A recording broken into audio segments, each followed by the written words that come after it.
Black panther जिन्होंने देखा है उनको समझ में आएगा। तो वो आके फाइट करने के पहले बोलता है ग्लोरी टू हनुमान। तो स्पीति वैली जा रहे थे तो रास्ते में दो अघोरी दिखे, बोले मांस खिला दे, मांस खिला दे। कि रुद्राक्ष की माला में भी मैं हूँ, कृपाण कटार और भाला में भी मैं हूँ, श्वेत भी हूँ और शुद्ध भी मैं हूँ, विरुद्ध हो मेरे तो युद्ध भी मैं हूँ।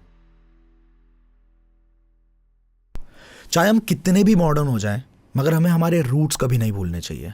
हम वेस्टर्न कल्चर से इतने ज़्यादा इन्फ्लुएंस होते हैं, मगर क्या आपको पता है कि कितनी सारी ऐसी डिस्कवरीज हैं, साइंटिफिक फैक्ट्स हैं, थ्योरीज हैं, जिनका वर्णन हमारे स्क्रिप्चर्स में बहुत पहले हमारे स्कॉलर्स ने ऑलरेडी कर दिया है। आज के इस पॉडकास्ट में आपको ऐसी कई सारी चौंकाने वाली कहानियां सुनने को मिलेंगी जो आपके होश उड़ा सकती है। तो चलिए जानते हैं आज के हमारे गेस्ट को, जिनको अगर एक वर्ड में डिफाइन करें, I'll say ocean of knowledge, literally. And I'm personally so much inspired by his knowledge journey and stories. He's a national best-selling author, lyricist, screenwriter, poet, storyteller, जिन्होंने सनातन धर्म और हिस्ट्री जैसे सब्जेक्ट्स पर deep research किया है। आज सीखते हैं उनसे हमारे रिच इंडियन कल्चर और धर्म के बारे में, ओनली ऑन द रिच।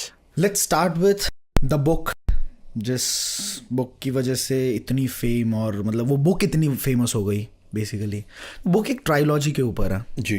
तो वो बुक आज के यूथ को एग्जैक्टली समझाना क्या चाहती है? जिन्होंने पढ़ी है वो तो वाकई में जानते हैं कि क्या क्या चीज़ें समझाना चाहती हैं, but the people who are not aware about the book, तो वो यूथ को क्या मैसेज देना चाहती है? ओके, यूथ को बहुत सारे मैसेजेस मिलेंगे उस बुक से, लेकिन जो एक बॉटम लाइन है पूरी कहानी का, वो ये है कि क्या आपने एक पेड़ को उड़ते हुए देखा है?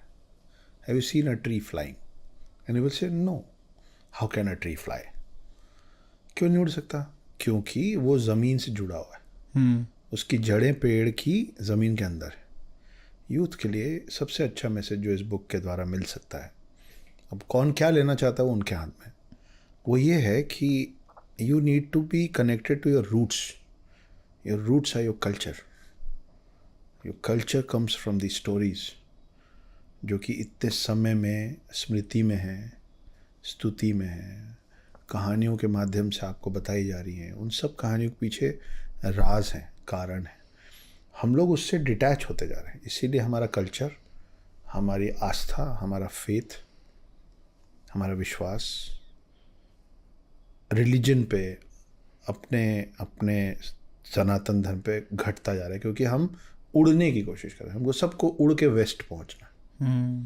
So by the time you will be connected with your roots, आप जानो कि मार्वल के सुपर हीरोज़ कितने हैं। आप जानो कि मार्वल के सुपर हीरोज़ में कौन से सुपर हीरो में क्या पावर है। Very good.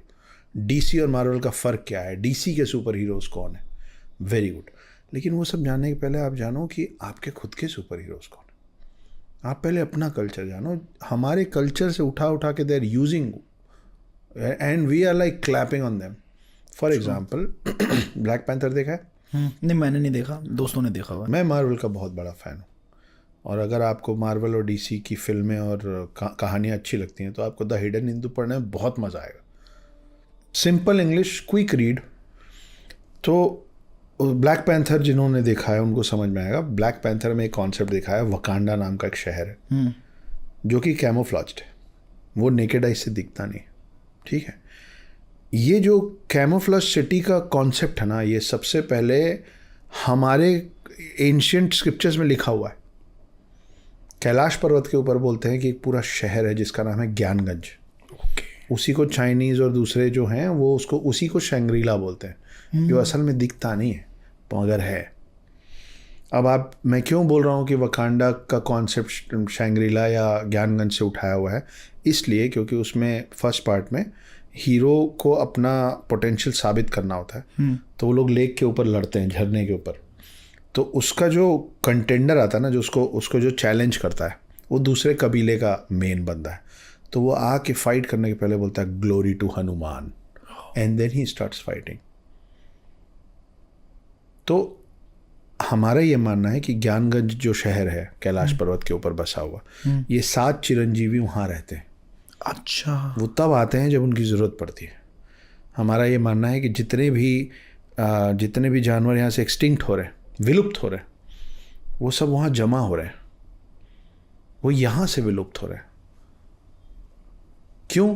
क्योंकि कलयुग के बाद फिर सतयुग आएगा। जब सतयुग आएगा तो फिर सब कुछ सेटअप होगा। तो आप जब कोई गेम खेलते हो, चेस खेलते हो, कुछ भी खेलते हो, तो आपकी जो जो गोटियां मरती जाती हैं उसको आप साइड रखते हो, फेंक तो नहीं देते हो। नहीं फेंकते, सही सही सही। फिर जब पूरा गेम बंद होता है तो आप सारी गोटियों को एक साथ रख के उसके अंदर रख देते हो, फिर आप निकाल के वापस सारी गोटियों को जमाते हो। तो जब सारी गोटियां जमेगी वो तब होगा जब सत्युग फिर से शुरू होगा। तो मतलब निकाल के साइड किया जा रहा है। जो एक्सटिंक्ट हो रहे हैं बोले उनको संरक्षित रखो, क्योंकि सत्युग को जब अगला गेम खेलेंगे तो फिर आपको घोड़ा भी चाहिए, ऊँट भी चाहिए, पिंक डॉल्फिन भी चाहिए, डोडो पक्षी भी चाहिए, सेवर टूथ भी चाहिए, है ना, मैमथ भी चाहिए, सब चाहिए, वो सब चाहिए।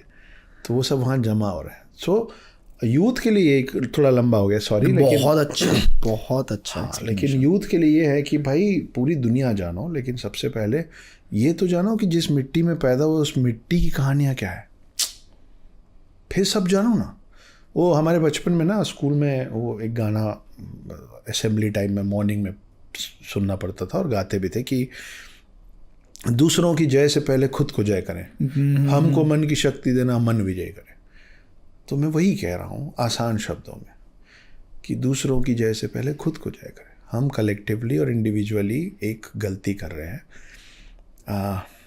कलेक्टिवली कैसे कर रहे हैं आप देखो, हम स्पेसशिप लेके ना दुनिया के बाहर चले गए, है ना, मून पहुंच गए, मार्स पहुंच गए, 9 प्लैनेट्स उसके आगे चले गए, वॉइजर उसके भी आगे चला गया, वो तो सोलर सिस्टम के बाहर निकल गया, पता नहीं क्या ढूंढने निकले हुए। ठीक है, आपको पता है अभी तक कलेक्टिवली एज ह्यूमन रेस हम लोग अर्थ के कोर तक नहीं पहुँचे। हमको नहीं मालूम कि समंदर में और कितनी प्रजातियां हैं जिनके बारे में हमको आज तक कुछ नहीं पता, लेकिन हम दुनिया के बाहर ढूंढ रहे हैं। वही हाल इंडिविजुअली भी हम अपने साथ गलत करते हैं। कैसे? हम सारे सवाल ना दूसरों से पूछ रहे हैं, दूसरों से जवाब मांग रहे हैं। हमको हम अपने अंदर नहीं झांक रहे। हम एक सिंथेटिक पत्ता गोभी बना लेते हैं, हम सिंथेटिक अंडा बना लेते हैं, हम चिकन भी बनाने लग गए और ये सब एडिबल है, आप खा लोगे, कुछ नहीं होगा। राइस बनता है सिंथेटिक।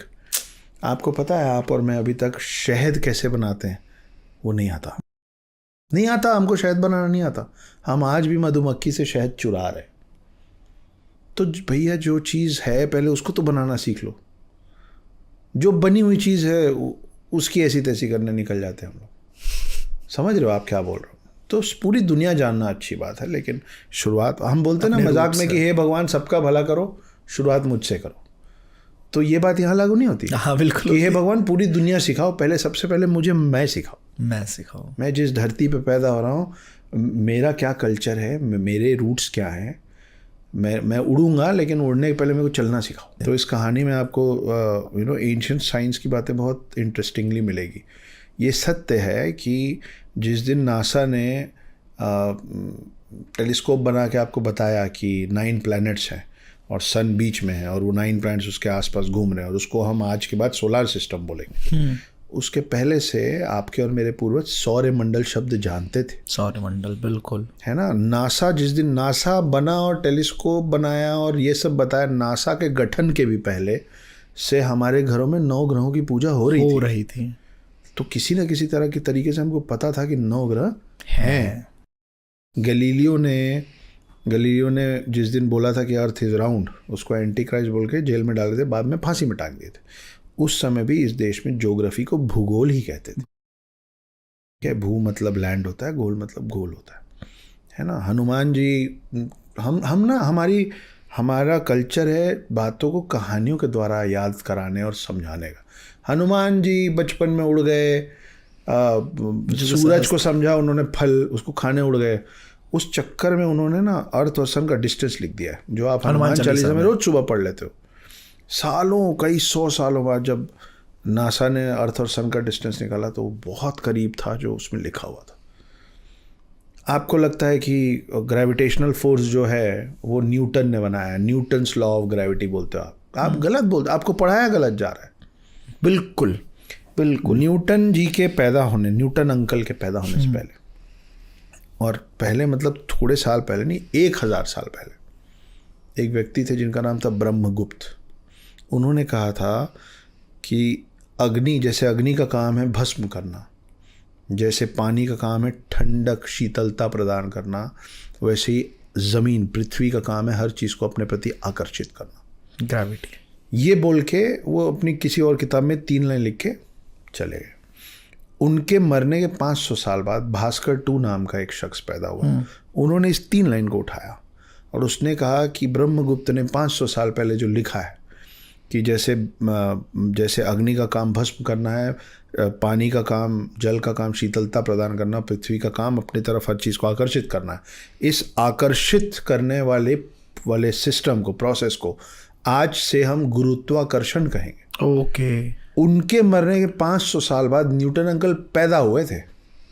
छोड़ो, न्यूटन अंकल तो बाद में पैदा हुए थे, उनके मरने के बाद एप्पल का वो पेड़ पैदा हुआ था जिसके नीचे जाके न्यूटन अंकल बैठे थे। लेकिन आपको पता ही नहीं आप कौन हो। कितनी बड़ी छेड़खानी हुई है ना हमारे एजुकेशन सिस्टम के साथ। Sushruta is the first plastic surgeon of the world.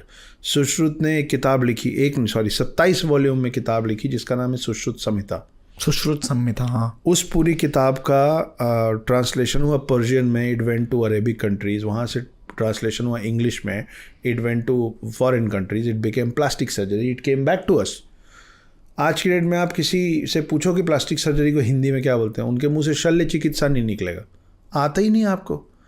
उन्होंने शल्य चिकित्सा शब्द बनाया, उसको इन लोगों ने ट्रांसलेट किया प्लास्टिक सर्जरी में।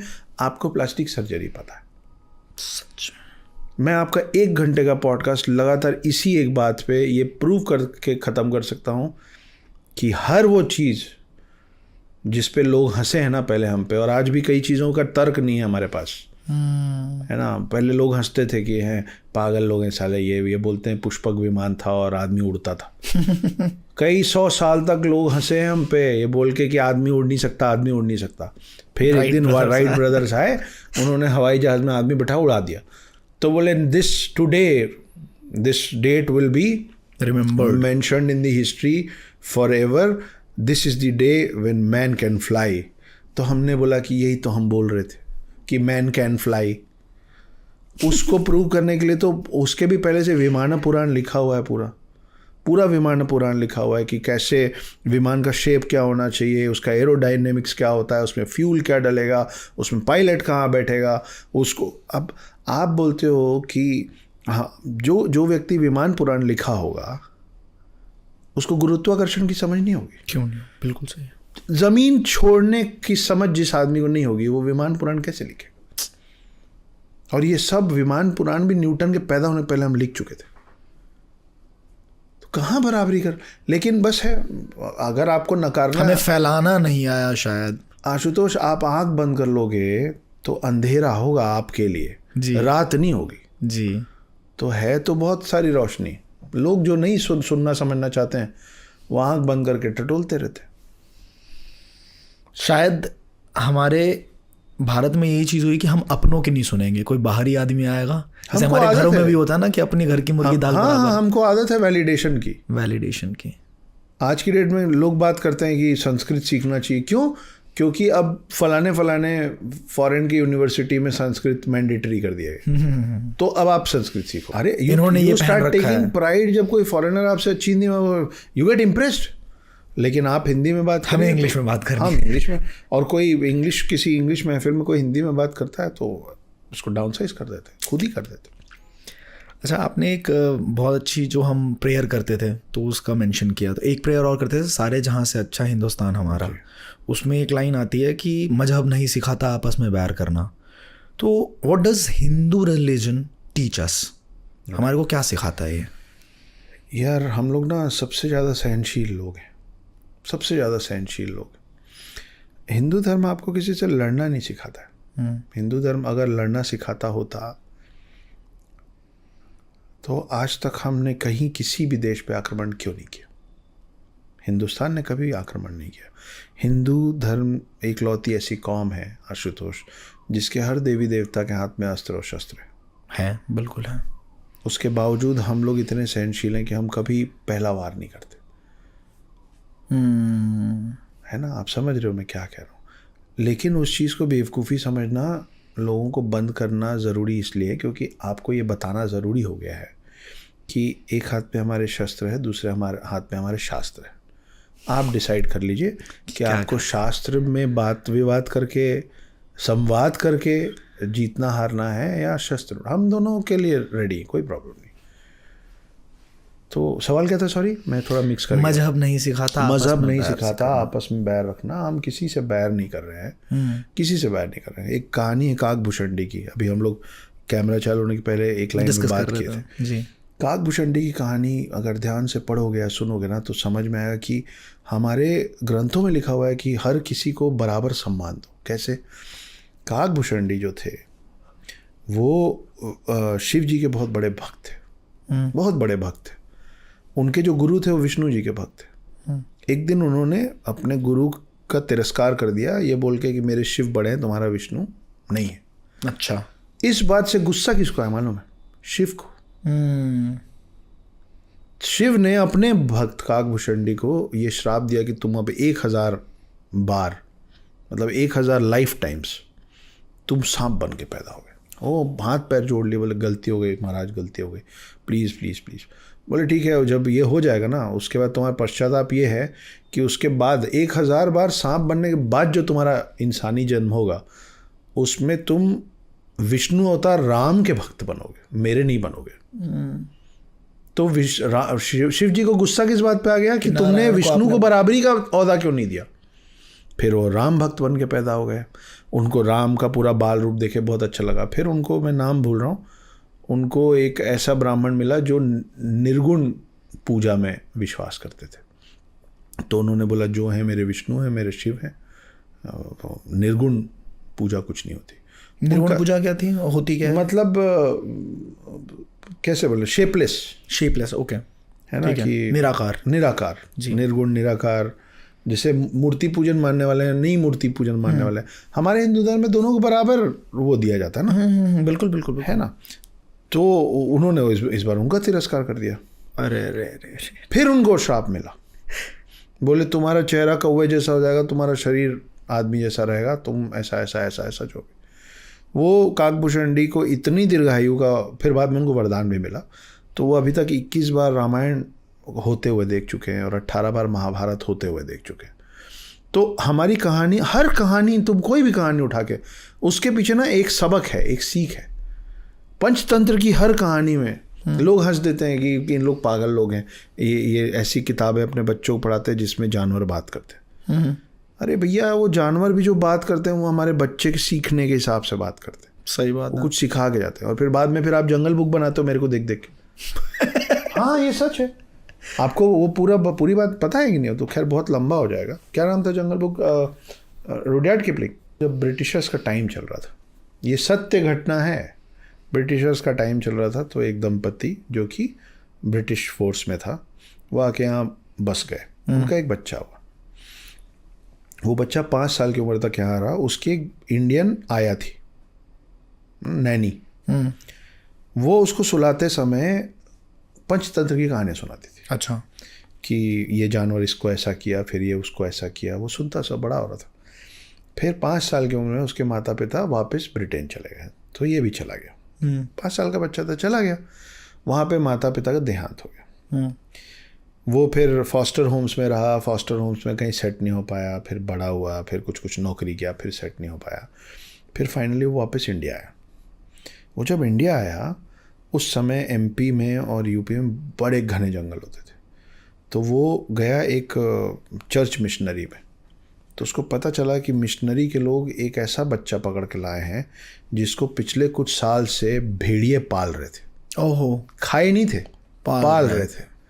वो 8-10 साल का बच्चा था जो 4 पैर में चलता था। उसको बात करना नहीं आता था। वो बात ही नहीं कर सकता था। वो मांस खाता था कच्चा। वो गुर्राता था। उसका हाथ वाथ परमानेंटली मुड़ा हुआ था जैसे भेड़ियों का होता है। वो भेड़ियों के बीच में जिंदा पल रहा था। उसको ले आए, उसका नाम रखे, मैं नाम अभी भूल रहा हूँ। बहुत सारी चीज़ रहती, कुछ मिस आउट हो जाता है। वो कुछ 18 या 26 साल जिया। उसको वो देखने गया तो उसको पता चला कि ऐसे और मिले। अरे तेरी, और भी भेड़ियों ने और भी इंसानी बच्चों को पाला है। वो लोग आए लेकिन वो लोग सर्वाइव नहीं कर पाए। एक और बच्चा वहाँ आया। वो जो पहले आया था ना, वो सिर्फ उस एक बच्चे का ख्याल रखना चालू किया, बड़ा वाला। वो सिर्फ उससे कुछ ये लोग आपस में आपस में कन्वर्सेशन हाँ जो भी करते थे, लेकिन बस वो और किसी से बात नहीं करता था, और वो बच्चा भी सिर्फ इसी को रेसिप्रोकेट करता था और किसी को नहीं करता था। हालांकि 2-3 साल बाद वो बच्चा मर गया। ये बंदा बड़ा हुआ, इसको बड़ी मुश्किल से पका हुआ खाना सिखा पाए, सीधा कभी नहीं चला पाया उसको, और थोड़ा बात करना चालू किया। फिर वो 26-27 साल की उम्र में वो भी मर गया। ठीक है, ये भाई साहब ये सब देखे। उसके बाद इनका एक दोस्त था, उसका जर्नल लिए, उस जर्नल में उस दोस्त ने और उनके बारे में लिखा हुआ था कि यहाँ से मिला तो इस मिशनरी में, वहाँ से मिला। उस जर्नल को लेके ये बंदा वापस लौटा यूके। उसके पास करने को कोई काम नहीं था, मैं राइटर हूँ इसलिए बता रहा हूँ, उसके पास करने को कोई काम नहीं था।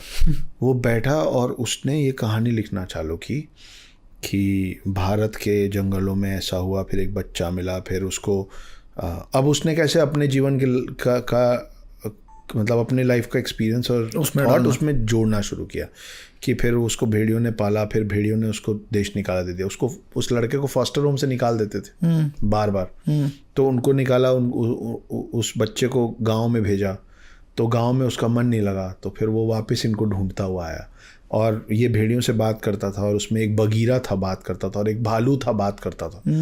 वो बुक बनी जंगल बुक बाय रुडयार्ड किपलिंग। तो ये जो बच्चा था 5 साल का, जिसको भारतीय नैनी पहली बार ये सुना रही थी पंचतंत्र की कहानियाँ, और जो यहाँ सच में विटनेस किया, उसको वो अपनी लाइफ के रियल एक्सपीरियंसेस से मिलाया, जोड़ के, और एक किताब बनाया जिसका नाम था the jungle book by Rudyard Kipling. वो किताब बहुत बड़ी हिट हो गई। वो किताब इतनी बड़ी हिट हो गई, उस किताब पे फिर एनिमेशन बना। एनिमेशन दूरदर्शन भी आया। अब दूरदर्शन वालों को उसके ऊपर टाइटल सॉन्ग चाहिए था, तो वो गया एक आदमी के पास, वो दूरदर्शन वाले पहुंचे एक आदमी के पास, बोले साहब ये ऐसा ऐसा कहानी है रुडयार्ड किपलिंग का, इस पे ऐसा ऐसा एनिमेशन है, इसका टाइटल सॉन्ग चाहिए। तो जो जिसके पास गए थे उन्होंने एक टाइटल सॉन्ग बढ़िया सा लिखा, फिर उन्होंने सुनाया। अब समय कम था क्योंकि ऑन एयर करना था थोड़े दिन में, तो वो आए और उन्होंने सुनाया कि जंगल जंगल बात चली है, पता चला है, चड्डी पहन के फूल खिलाया, फूल खिलाया। अब ये दूरदर्शन वाले थोड़े कंजर्वेटिव उस समय के, बोले साहब सब सही है, पर ये बस आप अपनी चड्डी हटा दो, है ना, चड्डी पहन के फूल नहीं खिल सकता, है ना, वो गलत चला जाएगा। सो कच्छा पहनाइए, लुंगी पहनाइए, पैंट पहनाइए, कुछ भी पहनाइए, चड्डी पहन के फूल नहीं खिलेगा। उनको लगा थोड़े दिन में राइटर को समझा बुझा देंगे, मान जाएगा। ये बात चलती रही। राइटर भी अड़ियल एक नंबर का, मैं तो चड्डी में ही फूल, बोले मेरा फूल तो चड्डी में ही खिलेगा, मेरा मोगली चड्डी में रहेगा। बाद में हो गया नहीं साहब, ऐसा करोगे तो हम ये गाना नहीं ले पाएंगे। वो इतना बड़ा अड़ियल, उसने बोला ठीक है, फिर आप अपना मोगली रख लो, मैं मेरी चड्डी रख लेता हूँ, मैं इस गाने में चड्डी पहन के फूल खिलाया नहीं बदलूंगा। अब समय नहीं बचा था कि एक नया गाना बनाया जाए, मजबूरी में दूरदर्शन वालों ने यही गाना चला दिया। आपको मालूम है गाना किसने लिखा है? गुलजार साहब ने लिखा है। आपको मालूम है कि ये जंगल जंगल बात चली का धुन किसने दिया, म्यूजिक किसने दिया है? विशाल भारद्वाज ने दिया है। तो मैं आपको कहाँ 5 साल के रुडयार्ड किपलिंग की कहानी से ला के अभी 80 साल के गुलजार साहब तक की कहानी सुना दिया। एक और गुलजार साहब, ओशियन ऑफ नॉलेज, गुलजार साहब की बात चली तो एक और बड़ी इंटरेस्टिंग बात सुनिए। एक फिल्म बन रही थी, उसमें शेखर कपूर ने गुलजार साहब के पास गए और बोले साहब एक बच्चे के ऊपर एक गाना चाहिए। तो गुलजार साहब ने गाना लिख के दे दिया। तो शेखर कपूर साहब को मज़ा नहीं आया, बोले नहीं मेरे दिमाग में ऐसा कुछ गाना नहीं था, आप इसको रख लीजिए वापस, में मज़ा नहीं आया। गुलजार ने ठीक है कोई बात नहीं। ये बात पता चली शबाना आज़मी को। शबाना आज़मी जावेद अख्तर साहब की पत्नी है, और ये दोनों अभी के वक्त के सबसे बड़े राइटर्स। उस समय शबाना आज़मी का स्टेचर बहुत बड़ा होता था। शबाना आज़मी गई शेखर कपूर जी के पास और शेखर कपूर जी को डांटी, बोले आप उस आदमी से बच्चों के गाने में ना डोंट टीच हिम, वो आदमी जो लिख के दे रहा ना चुपचाप लीजिए और डाल लीजिए। शेखर कपूर फिल्म के डायरेक्टर थे, वो थोड़े लोड में आ गए कि यार अब मेरी फिल्म की हीरोइन ऐसा बोल रही है तो करना पड़ेगा, मजबूरी में करना पड़ेगा। उन्होंने मजबूरी में वो गाना लिया और डाल दिया फिल्म का नाम था मासूम और गाना है लकड़ी की काठी काठी पे घोड़ा। काठी पे घोड़ा, उस समय से लेके आज तक हर बच्चा उस गाने को सुन के बड़ा हुआ है। अरे अरे तो ये गुलजार साहब, और वो है तुम्हारे रुडियार्ड किपलिंग जो हमारी कहानी चुरा। हम यही तो हम कर रहे हैं, हम अपनी कहानियों को नहीं समझ पा रहे, रूट्स को ही नहीं पहचान पा रहे हैं। हमसे बेहतर हमारे रूट्स को वो जानते हैं, तो वो सबका फायदा वो लेते हैं। Okay, you talked about Narayan और काकभूषुंडी वाली जो बात आपने बताई कि काकभूषुंडी जी ने बोल दिया कि नारायण शिव नारायण से बड़े हैं, है ना, तो इस पे वो गुस्सा हो गए, फिर उनको श्रापित किया गया। मैं भी ये एक्चुअली जानना चाहता हूँ, आपकी किताब भी ट्रायोलॉजी के ऊपर है और इस पूरे ब्रह्मांड की एक ट्रायोलॉजी है, ब्रह्मा विष्णु महेश। तो बहुत मिथ्स हैं इसके बारे में कि कौन कहाँ से उत्पन्न हुए। कुछ कहते हैं कि ब्रह्मा विष्णु से आए, कुछ कहते हैं विष्णु ब्रह्मा से आए हैं। इनकी आपस में भी एक बार लड़ाई हुई थी कि मैं बड़ा तो मैं बड़ा, और कुछ कहते हैं कि महेश से निकले हैं विष्णु जी। तो इसके पीछे की एक्चुअल स्टोरी क्या है और ये किस तरीके से ऑपरेट करते हैं, मतलब इनके पीछे की कहानी क्या है पूरी? मैं गलत हो सकता हूँ, पर ये मेरा विश्वास, मेरी मान्यता है जी। ये ना सारी कहानियाँ अलग अलग सही हैं। अब आप बोलोगे ये तो बड़ा डिप्लोमेटिक आंसर दे दिया आपने कि या तो शिव ने विष्णु को बनाया होगा या विष्णु ने शिव को बनाया होगा। आप बोल रहे हो दोनों हो गया था, आप डिप्लोमेसी प्ले करो। नहीं, मैं डिप्लोमेसी प्ले नहीं कर रहा हूँ। क्या है ना कि एक जब आप विष्णु पुराण पढ़ेंगे तो आपको पता चलेगा कि विष्णु सबसे पहले आए, उसके बाद उन्होंने शिव को और ब्रह्मा को बनाया। जब आप शिव पुराण पढ़ेंगे तो आपको पता चलेगा शिव पहले आए। ये अलग अलग मान्यताओं वाली बात है, क्योंकि एक पूरा वैष्णव समाज है जिनके लिए विष्णु ज़्यादा बड़े भगवान हैं, और जो शैव समाज है जो शिव जी को बड़ा मानते हैं, उनके लिए शिव बड़े हैं।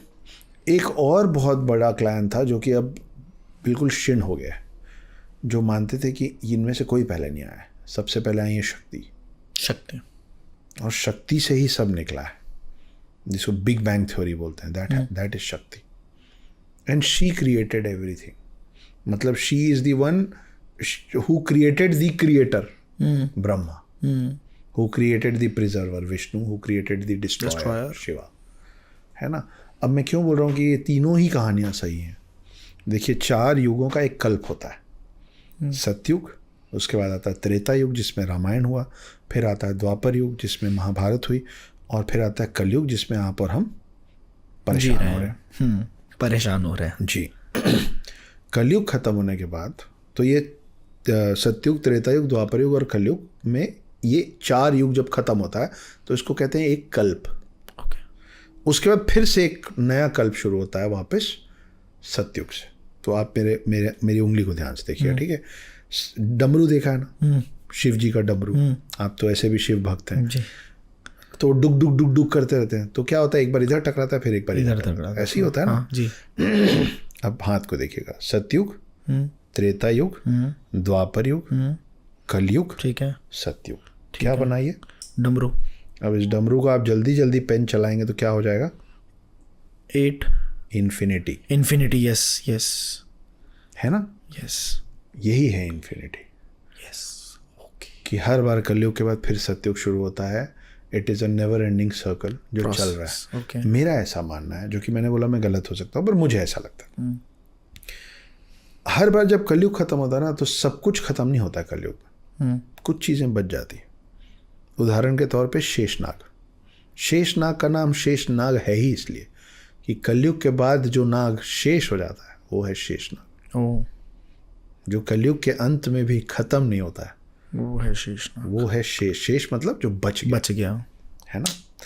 वैसे अगर शेषनाग है तो और भी कुछ चीज़ें होती होंगी जो बच जाती होंगी। मेरा मानना है कि कुछ पुराण, कुछ पन्ने, कुछ बुद्धिजीवी, कुछ सप्तऋषि जैसे लोग बच जाते होंगे। तो मुझे ऐसा लगता है कि ये जो 3 कहानियाँ हैं कि सबसे पहले शक्ति आई, नहीं सबसे पहले विष्णु आए, नहीं सबसे पहले शिव आए, ये 3 अलग अलग कल्पों की बात है। ओके। कि हर बार जब ब्रह्मांड शुरू होता है ना तो नेक्स्ट का टर्न आता हो। तो एक बार सच में शक्ति आई होंगी, एक बार सच में विष्णु आए होंगे पहले, और एक बार सच में शिव आए होंगे पहले।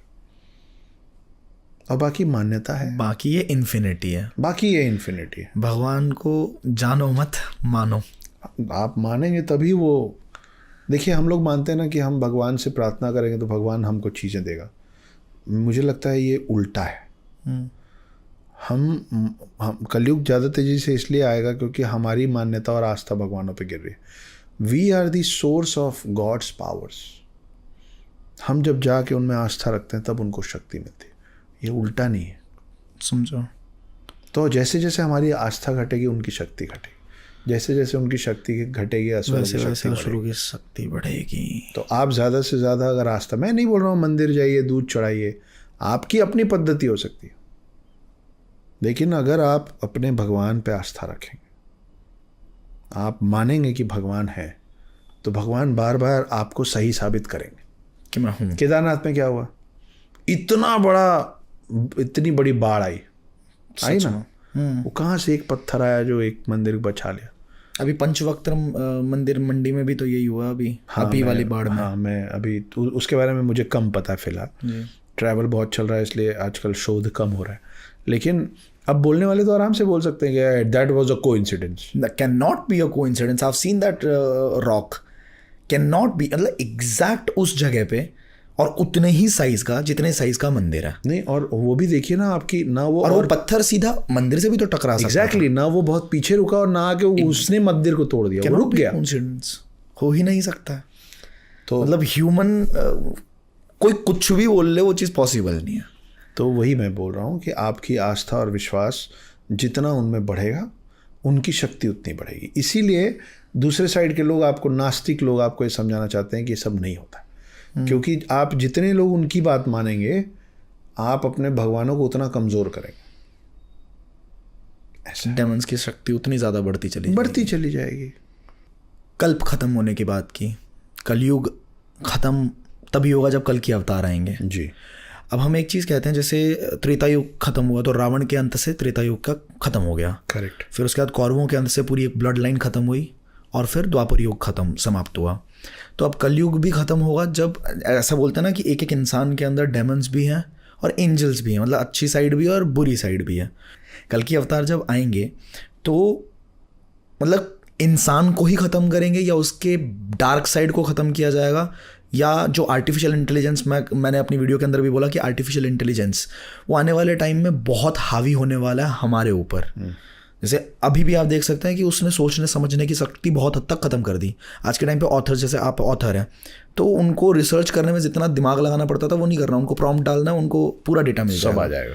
तो आने वाले टाइम में वो बहुत डेंजरस हो सकता है, आपके सोचने समझने की शक्ति खत्म करेगा। तो कल की अवतार एक्चुअली क्या करने वाले हैं यार? कल की अवतार तब आएंगे जब जो एक वर्ड है ना, hopeless, when the world will go hopeless, that is when he will come. Now what? यदा यदा हि धर्मस्य ग्लानिर्भवति भारत अभ्युत्थानम अधर्मस्य तदात्मानं सृजाम्यहम्। जब जब धर्म की क्षति होगी, हानि होगी और अधर्म बढ़ेगा, तब किसी न किसी रूप में मैं अधर्म का नाश करने आऊँगा।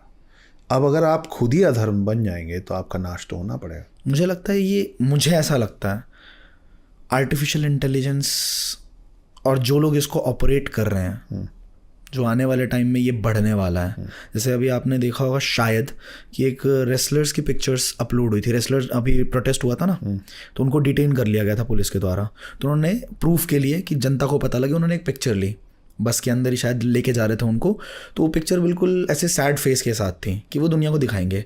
उसको किसी डिपार्टमेंट ने मैनिपुलेट किया, ठीक है, उस स्माइलिंग फेस में कन्वर्ट कर दिया और उसको आगे रिलीज़ कर दिया। फिर वो उल्टा उन्हीं के ऊपर एलिगेशन लगा दिया गया कि अगर इतना ही डिटेन कर लिया गया था, तुम परेशान थे, तुम स्माइल करके पिक्चर कैसे ले रहे हो? और वो आप एक मतलब एक लेमन की आंखों से फ़र्क नहीं कर सकते कि ओरिजिनल कौन सी, मैनिपुलेटेड कौन सी है। तो आने वाले टाइम में जैसे कोई बड़ा इंसान किसी के रिलीजन के ऊपर कुछ बोल दे, ठीक है, वो बोले ना, ओबामा की एक वीडियो के साथ ऐसा हुआ था, उन्होंने बोला कुछ और एआई ने उनके पूरे लिप सिंक को मैप किया एज इट इज़, कुछ और बुलवा के कुछ और दिखा दिया। तो मुझे तो लगता है कि एआई ही हावी होने वाला है। नहीं, आपने ये ओबामा वाली जो बात बोली, ओबामा तो पॉलिटिशियन ही है, ये इसके लिए तो हम बहुत तैयार हैं यार ऑलरेडी। आशुतोष, आप कब से सुन रहे हो हमारे नेता लोग बोलते हैं कि मेरे स्टेटमेंट को तोड़ मरोड़ के पेश किया गया, तो तब से बोल ही रहे हैं। स्टेटमेंट को तो आपने कट चॉप कर दिया, एडिटिंग कर दी, कुछ का कुछ लगा दिया, वो एक अलग चीज़ हुई। आपकी पूरी लिपसिंग, जैसे आप कुछ बोल रहे हो कि हमारे हिंदू धर्म में ऐसा होता है और हम इज्जत करते हैं, आपके एज इट इज वर्ड्स को मैप कर दिया जाएगा और कुछ ना कुछ आपसे गलत बुलवा दिया जाएगा कि मैं हिंदू धर्म के खिलाफ हूँ, हाँ, और वो चीज़ प्रेजेंट कर दी जाएगी। तोड़ना मरोड़ना तो एक अलग चीज़ हो गई, आपने कंप्लीटली एक अलग। तो ये डेंजरस है, और मुझे शायद ऐसा लगता है कि कल की अवतार तब आएंगे जब एआई पूरी तरीके से नाश मचा चुका होगा। नहीं, डेंजरस तो है ही। आपको क्या लगता है कि हॉलीवुड में आज तक इतना बड़ा प्रोटेस्ट नहीं हुआ था? सारे राइटर्स और सारे एक्टर्स अभी स्ट्राइक पे बैठे। हाँ, नहीं पता आपको? नहीं, मुझे नहीं पता। पिछली बार आई थिंक 1978 या 82 में आखिरी बार ऐसा एक स्ट्राइक हुआ था, और उसमें टोटल जो रेवेन्यू लॉस हुआ था हॉलीवुड को वो था 16,000 crore. That time, my God, 16,000 crore उस समय नुकसान हो गया था। आज के नुकसान का अंदाज़ा नहीं लगाया जा सकता। और ये लोग, इनके बहुत सारे मांग हैं, लेकिन उसमें एक मांग ये भी है कि you can not replace us with AI. कि भैया राइटर की आपको ज़रूरत ही नहीं है, आने वाले टाइम में तो एक्टर की ज़रूरत नहीं पड़ेगी। में शुरू हो गया इंस्टाग्राम रील्स के ऊपर ज़्यादातर एक्टर घर बैठे रहेंगे और वही पूरा वो खुद जाके अपने आप को पिक्चर में देख लेंगे अगर इसको नहीं रोका खुद गया। को। हाँ, सच में। तो ये सब हो रहा है। हर चीज़ के मेरिट्स डीमेरिट्स हैं, लेकिन अब हम लोग वो बैलेंस खोते जा रहे हैं। अब मेरिट कम है और डीमेरिट ज़्यादा है। और वो लोग कर रहे हैं जिनको अभी सिर्फ कैपिटलिज्म समझ में आ रहा है कि अरे एक्टर को क्यों इतना पैसा देना, ऐसा करो, सिंगर को क्यों पैसा देना, वैसा करो। और उन पे खुद पे नहीं पड़ी है ना अभी। जब पड़ेगी तो समझ में आएगा, but it will be too late. पर ठीक है। अच्छा, जगन्नाथपुरी मंदिर के बारे में बहुत सारी मान्यताएं हैं जी। बताया जाता है कि कृष्ण भगवान का दिल वहाँ पे उन मूर्तियों के अंदर आज भी है, और कल की अवतार आएंगे और उस दिल को निकालेंगे वहाँ से। निकालेंगे इन द सेंस नॉट, मतलब वो कोई जेल नहीं है, बट वो उनको स्पर्श करेंगे, और उसके बाद जगन्नाथ मंदिर सबमर्ज्ड हो जाएगा, विलुप्त हो जाएगा। तो इस कहानी के पीछे कितनी सच्चाई है? सच है ये? गाथा है, किंवदंती है कि जब कृष्ण जी के पैर में, एड़ी में तीर लगा था जी, और फिर उनका देहांत हुआ था, मतलब जब उन्होंने शरीर छोड़ा था और जब उनकी अंत्येष्टि की गई थी, उनका अंतिम संस्कार किया गया था, तो पूरा शरीर भस्म हो गया, उनका दिल नहीं भस्म हुआ, जला ही नहीं। तो उसको एज इट इज़ गंगा में बहा दिया गया था। वो बहते बहते जगन्नाथपुरी में कोना पकड़ लिया उसने, मतलब किनारे पे लग गया, और वहाँ पे फिर उन्होंने वो मंदिर बनाया। तो ऐसे मान्यता है कि वो दिल अभी भी धड़क रहा है, रुका हुआ भी नहीं, वो धड़क रहा है। तो उसके आसपास मंदिर है। मैं शायद इसी मंदिर के लिए ये सुना हूँ कि जब भी कुछ समय में उस कोप भवन गलत बोल रहा हूँ, उस कक्ष में जाया जाता है तो पट्टी बांध के जाया जाता है। 12 साल में एक बार ऐसा मैंने भी सुना कि चेंज करते हैं, तो रैबिट वाली फीलिंग आती है। So nobody is supposed to actually look at that, they can't see it. तो है मान्यता, ये वैसी वाली चीज़ है कि भाई वो मक्का मदीना वाला जो पूरा वो है, उसके अंदर क्या रखा है किसी को नहीं पता है ना। तो आप जो चाहे मान लें। सेम निधिवन की स्टोरी भी बहुत चलती है, तो वो रात को हाँ वो रासलीला होती है जी। हाँ, तो ये कुछ चीज़ें हैं। और यू नो, आप हर चीज़ जानना और हर चीज़ खोल के देखना ज़रूरी नहीं। अगर हर चीज़ खोल के देखना ज़रूरी होता तो फिर हम कपड़े पहन के नहीं घूमते। कुछ चीज़ें ढकी ही सही है, हर चीज़ का पोस्टमार्टम नहीं किया जाता। करेक्ट। एक सवाल है, मेरा एक दोस्त से ही ये सवाल मेरे को इंस्पायर, मतलब वो ही बहुत बार पूछता रहता है मुझसे कि भाई ऐसा क्यों है कि ये मंगलवार को ये नहीं खाना। बहुत सारे, क्योंकि आज के हिंदू धर्म में भी ऐसा है, नॉनवेज खाते हैं लोग, ठीक है, और ऐसा बोलते हैं कि नहीं मंगलवार नहीं खाएंगे, थर्सडे नहीं खाएंगे। तो ये वारों में क्यों डिवाइड किया गया है कि इस वार को नहीं खाना, इस वार को खाना है, ठीक है, क्योंकि हर वार किसी ना किसी भगवान का तो है ही। तो या तो तुम मानते हो या तो तुम नहीं मानते हो, या तुम वेजिटेरियन नॉन वेजिटेरियन हो या नहीं हो। आज मैं मंगलवार है तो मैं हनुमान जी के नाम पे नहीं खाऊंगा, आज विष्णु भगवान के नाम पे नहीं खाऊंगा, लेकिन शुक्रवार तो फिर लक्ष्मी माता का, उस दिन कैसे खा रहे हो? नहीं, तो इस बात से तो मेरे को शुरू से ही प्रॉब्लम है कि आपको क्या लगता है कि मंगलवार को आप नॉनवेज नहीं खाओगे तो बुधवार को हनुमान जी सो जाएंगे? हैं, हनुमान जी उस दिन आपको नहीं देख रहे हैं ना रोज़। तो लेकिन मान्यताओं वाली बात है, जैसे बोलते हैं कि थर्सडे के दिन लोहा नहीं खरीदना चाहिए, बाल नहीं कटवाने चाहिए, शनिवार के दिन तेल नहीं खरीदना चाहिए, लोहा नहीं खरीदना चाहिए। तो उस जैसे शनि देव को लोहे और तेल से एसोसिएट किया हुआ है, हम लोग, हमारी आदत है और उसके पीछे भी कारण है। तो मतलब हम दूसरे डायरेक्शन पे बहुत लंबे चले जाएंगे, इसलिए नहीं बता रहा हूँ। तो वैसे ही ये जो लोग हनुमान जी को ज़्यादा मानते हैं वो मंगलवार को नहीं खाते। आप इंदौर जाइए, महाराष्ट्र जाइए, उसमें बहुत सारे ऐसे लोग मिलेंगे जो बुधवार को नहीं खाते। ओके। गणेश जी की नगरी है, हाँ, है ना। गणेश जी को ज़्यादा माना जाता है महाराष्ट्र में और इंदौर में भी बहुत। तो गणपति के बहुत बड़े बड़े मंदिर हैं, खजराना गणेश मंदिर गणपति हैं। तो वहाँ पे बोलते हैं बुधवार को नहीं खाएंगे, है ना। थर्सडे को कई लोग नहीं खाते हैं। अब थर्सडे को नहीं खाने वाले ज़्यादातर तो साईं भक्त हैं, ज़्यादातर लोग, कि भाई हम थर्सडे को नहीं खाएंगे, साईं भगवान का। मेरे लिए बहुतों को पता भी नहीं है कि थर्सडे एक्चुअली विष्णु जी का भी दिन है जी। मतलब अच्छा, ऐसा? जी। मेरे लिए थर्सडे, अगर मेरे को किसी भगवान से एसोसिएट करना है तो मैं उसको शिरडी के साईं बाबा से तो नहीं करूँगा। इसका ये मतलब नहीं है कि आई एम बीइंग ऑफेंसिव या मेरे को साईं बाबा के भक्तों से कोई प्रॉब्लम है, मेरे को साईं बाबा से कोई प्रॉब्लम। मैं कौन हूँ कि मेरे को साईं बाबा से प्रॉब्लम हो? सही बात है। और मेरे को होगा भी तो साईं बाबा का क्या ही चला जाएगा। He doesn't care who Akshat Gupta is, है ना। तो उससे फ़र्क नहीं पड़ता कि मैं क्या सोचता हूँ। हाँ। लेकिन वो मान्यताओं वाली बात है कि अगर मुझे इस बात से प्रॉब्लम नहीं है कि आप शिरडी के साईं बाबा को थर्सडे के दिन मानते हैं, तो फिर आपको इस बात से प्रॉब्लम नहीं होनी चाहिए कि मैं उस दिन को एसोसिएट विष्णु जी से करता हूँ, ना कि साईं बाबा से। करेक्ट है ना। अब शिव जी का दिन सोमवार है, वैसे ही मेरे लिए विष्णु जी का दिन थर्सडे है। तो अगर मैं वैष्णव हूँ, जो कि मैं एक्चुअली हूँ, तो विष्णु जी की पूजा पद्धति में जो जो चीज़ें होती होंगी, मैं चाहूँगा या मैं कोशिश करूँगा कि उस दिन मैं नॉनवेज ना खाऊं, क्योंकि वो मेरे इष्ट देव का दिन है। पर अगर आप नॉनवेज खाते हैं तो फिर आप रोज़ खाइए और या फिर छोड़ दीजिए। सही बात है। मतलब ये हम सबको पता है कि वनवास के बाद भी, और इस पे काफ़ी डिबेट भी रही है इस बात पे, कि वनवास के बाद भी इतने सालों तक बहुत दुख झेलने के बाद भी सीता माता की अग्नि परीक्षा ली गई थी। तो इसमें आपकी मतलब क्या पक्ष है कि सच में इनजस्टिस हुआ था सीता माता के साथ, या वो कुछ अदर साइड भी है जो लोग नहीं समझ पाते हैं इसके पीछे?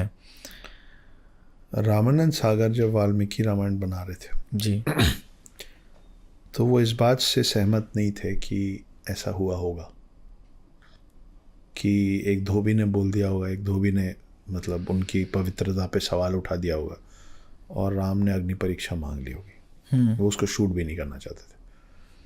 वो उस चीज़ को नए जनरेशन को नहीं परोसना चाहते थे। पर जो लिखा है उसके ऊपर चलना भी मजबूरी है ना। क्योंकि जब उसके ऊपर नहीं चलते हैं तो क्या होता है, उसका बहुत बड़ा उदाहरण अभी एक फिल्म आई है, उससे मिली है, सब मिल गई है। सही बात है। तो जो चीज़ लिखित है ऑलरेडी हमारे पुराणों में, उसे छेड़छाड़ करना समझदारी का विषय नहीं है। तो हाँ, ये सच है कि सीता माता को फिर से एक अग्नि परीक्षा देनी पड़ी थी। पर और ऐसे आप मतलब ऊपरी सतह में देखेंगे तो आप बिल्कुल बोलेंगे कि ये तो गलत है। आप ऐसा इसलिए बोलेंगे क्योंकि आपको ये बताया जा रहा है कि जब वो सीता माता रावण के पास थी तो वहाँ क्या हो रहा था, कि अशोक वाटिका में रावण ने सीता को छूने की कोशिश की थी। फिर एक आकाशवाणी हुई थी उसको याद दिलाने के लिए कि अगर तू उसको हाथ लगाएगा तो तेरे सर के 1000 टुकड़े हो जाएंगे, क्योंकि तूने पहले फलाने को हाथ लगाया था और तब ये तेरे को श्राप मिला था। सो बात तो ये है कि रावण उस श्राप के बाद मंदोदरी अपनी खुद की पत्नी को भी बिना उनकी इच्छा के हाथ नहीं लगा सकता था। वो किसी महिला को बिना उनकी इच्छा के हाथ नहीं लगा सकता। इसलिए वो सीता को कभी छू नहीं पाया, है ना। नहीं तो आप सोचिए कि रावण जितना जो शक्तिशाली, में पराक्रमी वगैरह नहीं बोलूँगा, वो सब पॉजिटिव वर्ड्स हैं। हम कलयुग का एक ही देन है आप लोगों को कि आप लोग रावण का भी ग्लोरिफिकेशन करते हैं लोग कि बड़े विद्वान थे। अरे तो ये विद्वान होना शैतान ना होने का प्रमाण थोड़ी ना है। उसका कोई ऐसा थोड़ी ना है कि मैं बहुत समझदार व्यक्ति हूँ तो मैं धूर्त नहीं हो सकता। मैं हो सकता हूँ, और अगर मैं बहुत विद्वान आदमी हूँ तो मैं ज़्यादा बड़ा धूर्त बन सकता हूँ। सही बात है। मेरे को ज़्यादा मैनिपुलेट करना है, समझदारी से ज़्यादा समझदार हूँ, है ना। तो खैर वो हम इधर उधर चले जाएंगे विषय से। कुल मिला के अब आप उसको देखिए, जब आप यहाँ से बैठ के आप कहानी सुनते हैं ना तो आपको बताया जाता है कि वहाँ पे क्या हो रहा था, कहाँ पे, लंका में, अशोक वाटिका में क्या हो रहा था, है ना। लेकिन जब आप कहानी के अंदर उतर जाते हैं, इस कहानी के अंदर, मैं कहानी बोल रहा हूँ इसका ये मतलब नहीं है कि मैं इस पूरे को झुठला रहा हूँ। मेरा जीवन चल रहा है, मेरे जीवन की भी एक पूरी कहानी चल रही है।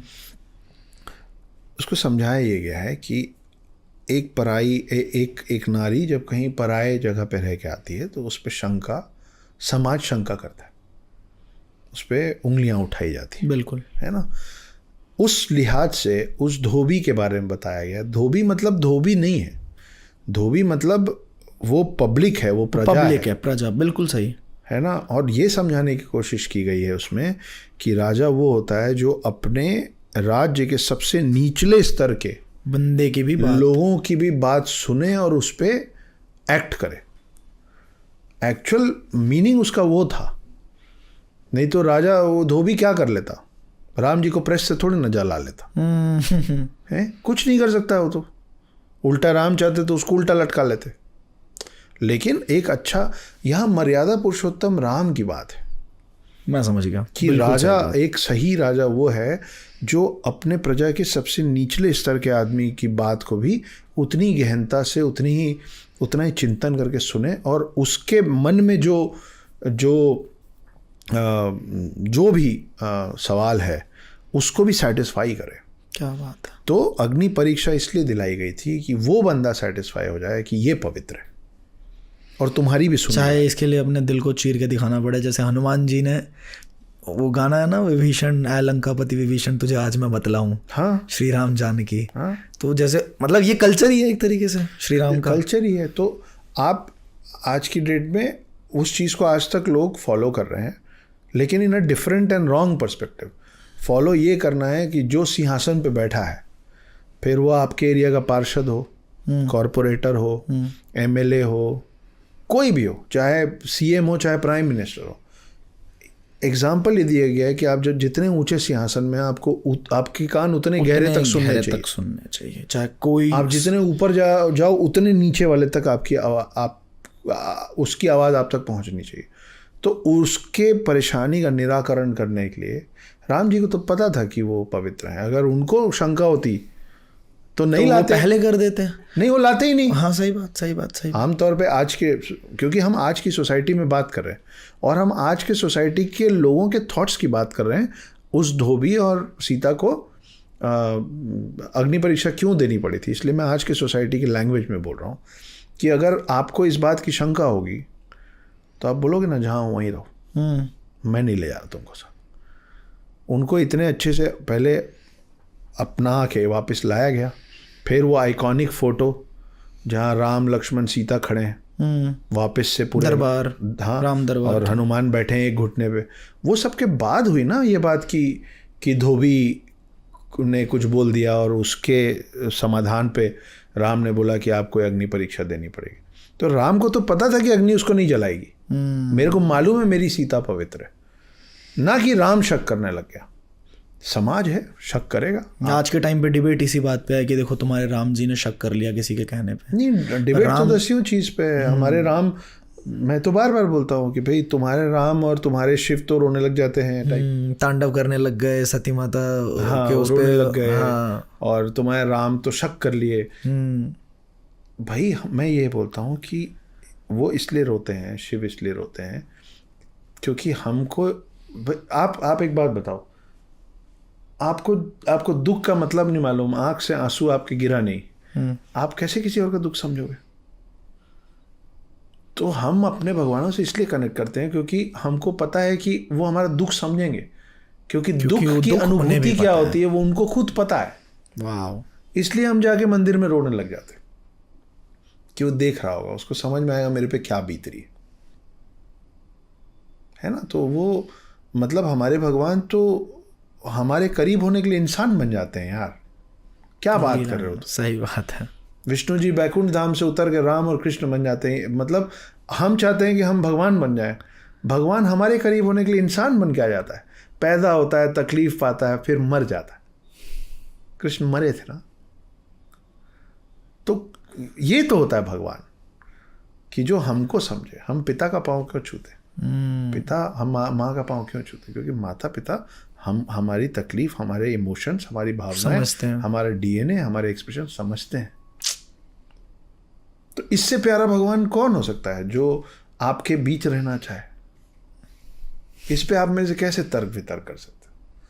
फिर तो कुतर्क कहलाएगा ना। कुतर्क कहलाएगा। फिर यार आप जीसस को इतना जो लोग मानते हैं, जीसस इंसान के रूप में इंसान थे ना, आए थे बिल्कुल। हैं? फिर गुरु नानक देव के तो चेहरे हैं, मतलब वो असल में कैसे दिखते थे वो लोगों को पता है। कितना टाइम हुआ है? 500-700 साल हुआ है सिखिज्म आए। तो उन लोगों को भी तो अपने अपने भगवानों पे इतनी आस्था है। बुद्ध तो हमारे भगवान थोड़ा ज़्यादा पहले आ गए थे भाई, उसमें क्या हो गया? आए थे और थे इंसान के रूप में। वो अपनी पत्नी से प्रेम करते थे इसलिए रोए। तो मेरे आसपास कोई महिला की मृत्यु होगी तो मैं रोऊंगा, तो मेरे को शिव की याद आएगी कि अब वो आपके पास जा रही है, ध्यान रखिएगा। आपको पता है ना मेरे को कैसा लग रहा है। कितनी प्यारी बात है ये। तो उसमें हंसने वाली क्या बात है? डीप। भूत प्रेत तो हनुमान जी से इतना क्यों डरते हैं? हनुमान जी से ही ऐसे क्यों बताया जाता है कि हनुमान जी से ज़्यादा डरते हैं? नहीं यार आशुतोष, भूत प्रेत सिर्फ हनुमान जी से नहीं डरते हैं, भूत प्रेत सारे भगवानों से डरते हैं। लेकिन 2 कारण जो स्पेशल है हनुमान जी के साथ। पहला ये ना कि वो बड़े प्यारे से हैं, क्यूट से हैं वो, और वो फंसे हुए बेचारे यहीं इमोर्टल्स में ना, चिरंजीवियों में जा तो पाते नहीं है। तो हनुमान जी को बुलाना सबसे आसान काम, जल्दी आते हैं, तुरंत राम का नाम ले लो, वो प्रकट हो जाएंगे, है ना। तो वो मतलब कैसे बोले, वो खुलिया सिमसिम टाइप की बात कि राम राम हमारे पर्सनल राम राम राम राम वो सुनाई पड़ता कोई राम का नाम ले रहा है, चलो चलते, है ना। तो उनको बुलाना सबसे आसान है। और दूसरा कि असल में हनुमान है कौन? हनुमान है शिव के महादेव के अवतार, है ना। तो शिव जो हैं वो तो सारे भूत पिशाच सबको ही वरदान देने वाले व्यक्ति रहे। ये भी एक सवाल है, आ जाते हैं उस पर भी इसके बाद। तो जो सारे भूत प्रेत पिशाच राक्षस जिसे एक भगवान को मानते हैं, अगर वो आके खड़े हो जाएंगे आपके सामने, मतलब आपको डिफेंड करने के लिए, तो कौन आपको हाथ लगा ले? सही बात है। मतलब तुम जिनको पूजते हो, हाँ, वो हमारे साथ हैं, वो तुम्हारे अगेंस्ट खड़े हो जाएंगे, हाँ, हमारे साथ देने के लिए। तो भैया तुम पीछे ही ना हटोगे। सही बात है। तो लेकिन आप शिव शिव बोल के नहीं बुला सकते शिव, आप राम राम राम राम बोल के हनुमान बुला सकते हैं। लेकिन आता कौन है? शिव का अवतार आता है ना। तो बस इतना, मतलब बहुत सिंपल सी बात है। जब आप डूबते रहते हो, जब आप गिरते रहते हो, जब आप कुछ भी प्रॉब्लम, आप जो सबसे पहली चीज़ दिखता है उसको पकड़ लेते हो ना। जो पहले आता है पकड़ लेते हो ना। हनुमान सबसे पहले आते हैं, इसीलिए सब उनको पकड़ लेते। बड़े इंटरेस्टिंग मतलब जवाब भी, और बहुत सारे इंटरेस्टिंग मेरे क्वेश्चंस भी आ रहे हैं दिमाग में। पर ये हो रहा है कि शुरू ये बताइए कि महादेव जो सबसे जल्दी प्रसन्न भी होते हैं, सबसे जल्दी गुस्सा भी उनको बहुत जल्दी आता है, ठीक है, तांडव भी बहुत जल्दी होते हैं, और बहुत भोले भी हैं। रुद्र और भोलापन दोनों है। सबसे जल्दी खुश रहते हैं, देवताओं को आशीर्वाद दे देते हैं। उन्हीं पे आफत आ गई थी एक बार, वो मोहिनी वाला जो था, उन्होंने भस्मासुर, तो मोहिनी, नारायण मोहिनी का अवतार लेके आए। ये ऐसा क्यों करते हैं? महादेव इतनी जल्दी प्रसन्न हो गए किसी को भी क्यों? रावण को भी इन्होंने आशीर्वाद दे दिया, वरदान दे दिया। तो ऐसा क्यों करते हैं महादेव? यार वो इसलिए करते हैं ना क्योंकि वो है जोगी। जोगी कौन होते हैं? जिनको किसी चीज़ से मतलब नहीं है, जो अपने, जिनको खुद के लिए कुछ नहीं चाहिए। वाकई में दुनिया को अमीर बना के खुद के। नागा साधु कौन है? अघोरी कौन है? उनको खुद के लिए कुछ नहीं चाहिए। तो अभी मैं आपको एक इंसिडेंट बताता हूँ जो मेरे साथ हुआ। हम इस पे भी आ जाएंगे, पर अघोरियों की बात चली तो मैं अभी स्पीति वैली गया था अपने परिवार के साथ। ओके। तो स्पीति वैली जा रहे थे तो रास्ते में 2 अघोरी दिखे। तस्वीरें भी हैं मेरे पास। तो मेरे को ऐसा लगा कि यार इतने ठंड में और यहाँ कैसे अघोरी, क्या कर रहे हैं यहाँ? शायद कुछ चाहिए होगा। तो हमारी गाड़ी आगे निकली, फिर मैं साथ वालों बोला यार प्लीज़ एक बार मोड़ लो ना, मेरा मन कचोटेगा, पूछ आते हैं। तो गाड़ी मोड़े, तो जब तक हम पहुँचे बैठ गए थे एक जगह दोनों। तो मैं गया, मैं बोला बाबा कुछ चाहिए भैया आपको, कुछ भी चाहिए आपको? तो एक तो चुप था, दूसरा बताया, दूसरा जो चुप था वो चुप बैठा हुआ था, बस वो मेरे को देख रहा था। दूसरा बोला कि हमारे साथ जो एक बड़े हैं, मतलब ये 3 थे 2 हैं, वो बोले थे यहीं रुकना, मैं आ रहा हूँ, वो पता नहीं कहाँ है, हम उनका इंतज़ार कर रहे हैं। अच्छा। तो मैं बोला कब से इंतज़ार कर रहे थे? बोले 3 दिन से इंतज़ार कर। अरे रे रे रे। फ़ोन ऑन नहीं है ना, फ़ोन नहीं रखते। वो बोले थे इंतज़ार करना, हम आसपास घूमते रहते हैं, हम इंतज़ार कर रहे हैं। तो दूसरा वाला मेरे को ऐसे देख रहा था चुपचाप। तो मैं बोला आपको कुछ चाहिए, कुछ खाने को कुछ? तो दूसरा वाला बोले मांस खिला दे, मांस खिला दे, ऐसे अचानक से। तो मैं उसको देखा, और जब मैं देखा ना तो वो अपना ये पार्ट को बुरी तरीके से काटा, खुद ही काट ले। बोले मांस खिला दे। तो मैं इधर उधर देखा, मैं बोला बाबा आसपास कुछ नहीं है, कहाँ से मांस खिला दूँ आपको? और मैं अपना हाथ बढ़ा दिया। और आपको मतलब अब सुनने वालों को लगे ना इतना थोड़ी ना, हाथ कैसे बढ़ा दिया? मेरे साथ 6-7 लोग थे, मैं आपकी उनसे बात करवा दूँगा, उन सब के सामने की बात है। मैं बोला आप खा लो काट लो, क्योंकि मैं अघोरियों के साथ समय बिताया हूँ। वो परीक्षा लेते हैं, हम लोग बेकार डरते हैं उन लोग, वो परीक्षा लेते हैं, वो कभी आपका मांस नहीं खा लेंगे। तो ना फिर वो ध्यान से देखे तो बोले कि क्या तू, तेरा जो भी बोले, मेरे आशीर्वाद दिए। फिर मैं उनको 500 का नोट दिया। तो 500 मेरे से बात करते करते, क्या नाम है तेरा, कहाँ से आया तू, ऐसे करके वो 500 मोड़ रहे थे। मोड़े फिर बोले हाथ बढ़ा, मैं हाथ बढ़ाया, वो 500 का नोट वापस। बोले जा तू जो मांगेगा सब हो जाएगा। मैं बोला नहीं बाबा, कुछ तो बताइए क्या करूं? तो दूसरी चीज़ मानो क्या बोले पैर जलता है, खड़ाऊ दिलवा दे।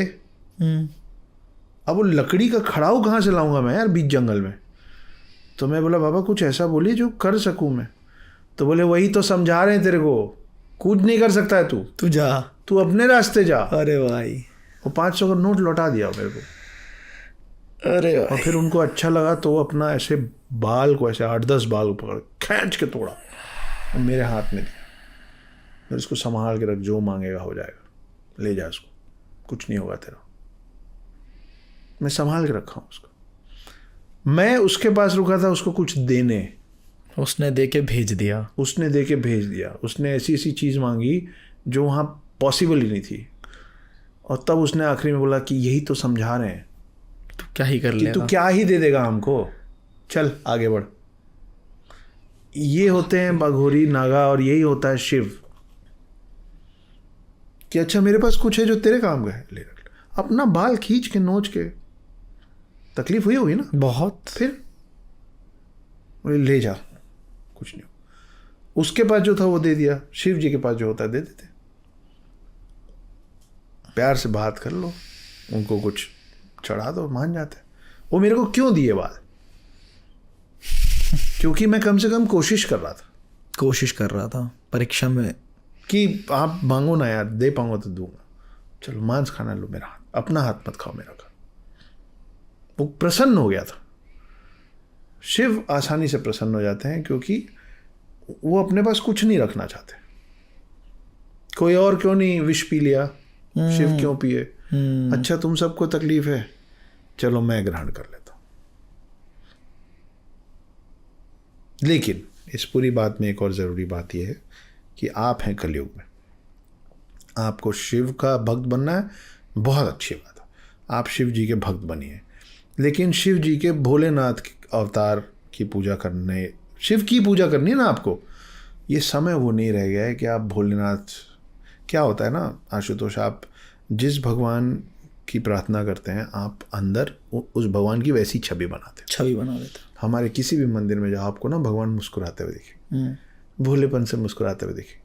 आप इनवाइब कर लिए हो उस कैरेक्टर को अपने अंदर, हर कोई, कि हम तो ऐसे रहते हैं, लक्ष्मी जी कैसी हैं, ऐसी ले लो, है ना। आपको शिव जी की पूजा करनी है ना, रोज शिव जी की पूजा करो, भोले अवतार की पूजा करना बंद कर दो, रौद्र रूप की पूजा करो, क्योंकि आप कट जा रहे हो, आप आराम से इन्फ्लुएंस हो रहे हो, आप इधर जा रहे हो, आप उधर जा रहे हो, आप अपने आप को छोड़ के सब जगह जा रहे हो। तो कट्टर शब्द अच्छा नहीं है, लेकिन कट्टर शब्द बुरा भी नहीं है ना, वो आप किस संदर्भ में कट्टर शब्द का उपयोग कर रहे हो वो डिसाइड करेगा कि वो शब्द अच्छा है कि बुरा है। अगर मैं बोलूँगा कि मैं कट्टर शाकाहारी हूँ तो आपको बुरा लगेगा? नहीं, क्यों नहीं लगेगा? कट्टर तो कट्टर ही है। सही बात है। तो आप शिव की भी आराधना करनी है तो फिर आप कृपया रौद्र रूप भोलेनाथ की आराधना करने की जगह पे आप नटराज महाकाल रूप की आराधना महाकाल की करो, रौद्र रूप की करो, वीरभद्र की करो, भद्रकाली की करो। कि अगर इनवाइब करना ना तो वो करो कि देखो बॉस हमसे मतलब है यार, हम अपने रास्ते जा रहे हैं, उंगली मत। सांप कोई जानवर ना और इंसान भी खुद नुकसान नहीं पहुंचाता। सांप अपने रास्ते जाता रहेगा, आप उसके पास कुछ नहीं करेगा। सांप के पूंछ में पाँव रखोगे तो काटेगा ना। ये समझाना। सांप किसके गले में बैठता है? महादेव के। भोलेनाथ। आप सांप बन जाओ यार, लेकिन लोगों को ये जानना जरूरी है कि देखो भैया हमें पूंछ में पैर मत रखो, है ना, तुम अपने रास्ते चलो, हम अपने रास्ते चलो। तो घाट पे पहुंचा देंगे, हम काट देंगे। सही बात है, उतना जरूरी है। अच्छा, एक इसी चीज़ से मुझे याद आया, जैसे प्रचंड रूप, रौद्र रूप, भद्रकाली, जैसे एक प्रथा की याद आई, हमारे यहाँ पे भी होती है कि बलि प्रदान किया जाता है। हाँ, बलि प्रदान को बहुत लोग सही भी मानते हैं, बहुत लोग गलत भी मानते हैं। कई बार ये भी देखने में आया कि सर की जगह पे फिर नारियल का वो किया गया कि चलो नारियल फोड़ो, नारियल हो गया। हाँ, तो इसके पीछे की क्या कहानी है? बहुत मतलब इंटरेस्ट आता है इसमें मुझे, और मुझे जानना है वाकई में कि ये सही है गलत है, किस तरफ हमें जाना चाहिए। देखिए, मैं आपने अपने परिवार की बात बताई। मैं जिस गांव से, जिस कस्बे से आता हूँ, उस कस्बे का नाम है अंबिकापुर। ओके। अंबिकापुर में एक बहुत मान्यता वाला मंदिर है, महामाया माई का मंदिर। महामाया माई। महामाया माई जी। तो ये जो सती वाली कहानी है कि जलते पार्थिव शरीर को लेके अलग अलग जगह पे गिरे, अलग अलग जगह पे गिरे थे। तो हाँ, तो अंबिकापुर और रतनपुर ये पास पास है। यहाँ उनका सर और धड़ गिरा था। ओके। उनमें से एक जगह का नाम अंबिकापुर है और मैं वहाँ से आता हूँ। तो वहाँ पे ना महामाया माई की बहुत ज़्यादा मान्यता है। मतलब उस पूरे शहर में महामाया माई की कोई झूठी कसम नहीं खा सकता। जैसे हम लोग बोलते हैं भगवान कसम, सच बोल रहा हूँ भाई, भगवान कसम। आप उस शहर में झूठे मुंह गलती से भी महामाया माई की कसम नहीं बोलोगे, क्योंकि तुरंत उसका इम्पैक्ट दिखता है, तुरंत। और वहाँ पे भी बलि चढ़ती थी। अच्छा। अभी भी चढ़ती है। हर वही में जो हम शुरू से अलग अलग शब्दों में इस बारे में बात करें कि पद्धतियाँ अलग अलग होती हैं हमारे भगवानों की प्रार्थना करने का। भैरव बाबा को क्या शराब भी तो चढ़ती है? शराब भी चढ़ती है, बिल्कुल। तो बोलने वाले तो बोल सकते हैं कि तो गलत है। भाई जब शराब सेवन शरीर के लिए हानिकारक है तो फिर भगवान को क्यों चढ़ा रहे हो? ऐसे तो धतूरा भी शरीर के लिए हानिकारक है। तो उस हिसाब से तो बोलने वाले तो ये भी बोलते हैं कि तुम लोग दूध वेस्ट कर देते हो। शिव जी को दूध क्यों चढ़ा देते हो? गरीब को दे दो, गरीब को दे दो। तेल क्यों चढ़ा देते हो? गरीब खाना बना लेगा। ये हम लोगों की पूजा पद्धति है और ये तब से चली आ रही है जब दूध इतना सुपर एक्सपेंसिव नहीं होता था, है ना? सही बात है। इतना पॉपुलेशन नहीं था कि लोग भूखे मर रहे थे। यार दूध की नदियां बहती थी, तब हम दूध चढ़ाते थे, है ना? आज हो गया ना 50 रुपए। 50 रुपए। हाँ। लेकिन ये हमारी पद्धतियाँ तब की। ये जो एनिमल सेक्रीफाइस की हम बात कर रहे हैं, बलि देने की बात कर रहे हैं, वो तब की कर रहे हैं जब बहुतायत में एनिमल्स होते थे। कि और भाई आप काली माँ की कौन सी तस्वीर है जिसमें आपको खून नहीं दिखता? आप कोई काली माँ की तस्वीर देखी हो जिसमें लाल रंग ना हो? एक रक्त बीज को मारने के लिए ही तो उन्होंने वो रूप धारण किया। हमारे में ऐसी यक्षिणी हैं, ऐसे भगवान हैं जिनको थोड़े थोड़े समय में शांत करने के लिए उनको रक्त चढ़ाना पड़ता है, तब वो शांत होते हैं, उनकी भूख होती। ये मान्यता है।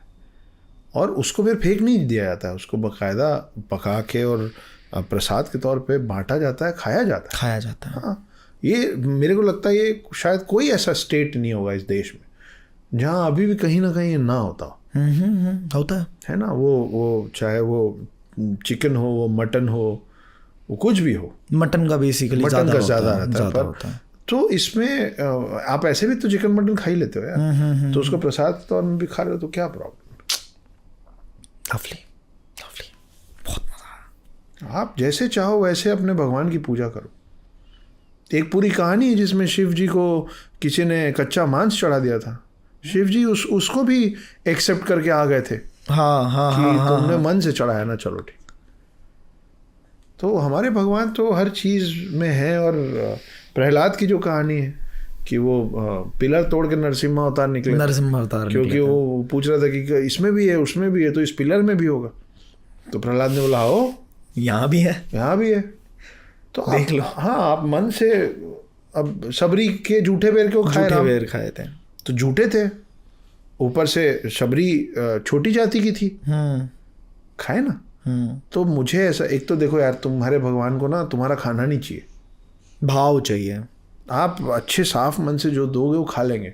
राम और शबरी की कहानी में यही समझाया गया। धतूरा कोई खाने की चीज़ होती है?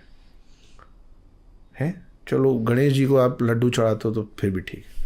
धतूरा और पत्ता कौन खाता है यार? मान्यता है। ये कल को कोई खड़े होकर बोल देगा कि मतलब बोर हो जाते होंगे शिव जी, तो तुम लोग सबके सब दूध ही पिलाते रहते उनको, तो ये कोई बात हुई? बिना सर पैर की बात। तो आप अच्छे साफ मन से, साफ भाव से, आप जो आपके पास होगा वही चढ़ाओगे ना, है? जिसके पास सोना होता है वो सोना चढ़ा देता है, जिसके पास 1 रुपया होता है वो 1 रुपये का सिक्का चढ़ा देता है। मन से चढ़ाओगे वो खुश हो जाएंगे, वो खुश हो जाएंगे, आपको आशीर्वाद दे देंगे। भोलेनाथ। सही, बहुत सही। भूत प्रेत, ब्रह्म राक्षस, आपकी रिसर्च के अंदर आपने मतलब सबसे ज़्यादा खतरनाक किसको पाया है? नहीं, सब में एक महापुरुष है भाई, सब में। मतलब भूत भी इतने ही खतरनाक होते हैं। आपको जो नुकसान पहुंचा दे वो आपके लिए तो खतरनाक ही है। और तो ये अगर आप नुकसान भगवानों की पहुंचाते नजर क्यों से, हैं? जैसे कई बार बोलते हैं ना, तुम्हारे में चढ़ गया या तुम्हारे घर में इसका निवास है, तो इनके पीछे क्या कारण है? ये घर ढूंढते रहते हैं क्या है? नहीं, ये घर नहीं ढूंढते रहते हैं। कई बार क्या होता है कि आपको मोक्ष की प्राप्ति नहीं होती है, आप अनसर्टन डेथ में सडनली आप चले गए, आपकी मनोकामनाएं बची हुई थी। मुन्ना भाई MBBS देखे हो? तो मुन्ना भाई MBBS में वो क्या नाम है उनका, बड़े अच्छे कैरेक्टर है, मतलब एक्टर है, जिमी शेरगिल।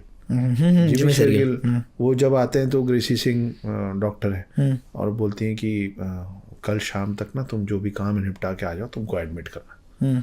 तो चिढ़ के बोलता है ना कि कल शाम तक निपटाओ सब, बहन की शादी करनी है, घर बनाना है, माँ को के साथ ये करवाना है, उनको तीर्थ यात्रा, ये सब मैं कल शाम तक करके आ जाऊँ। कैसे होगा कल शाम तक?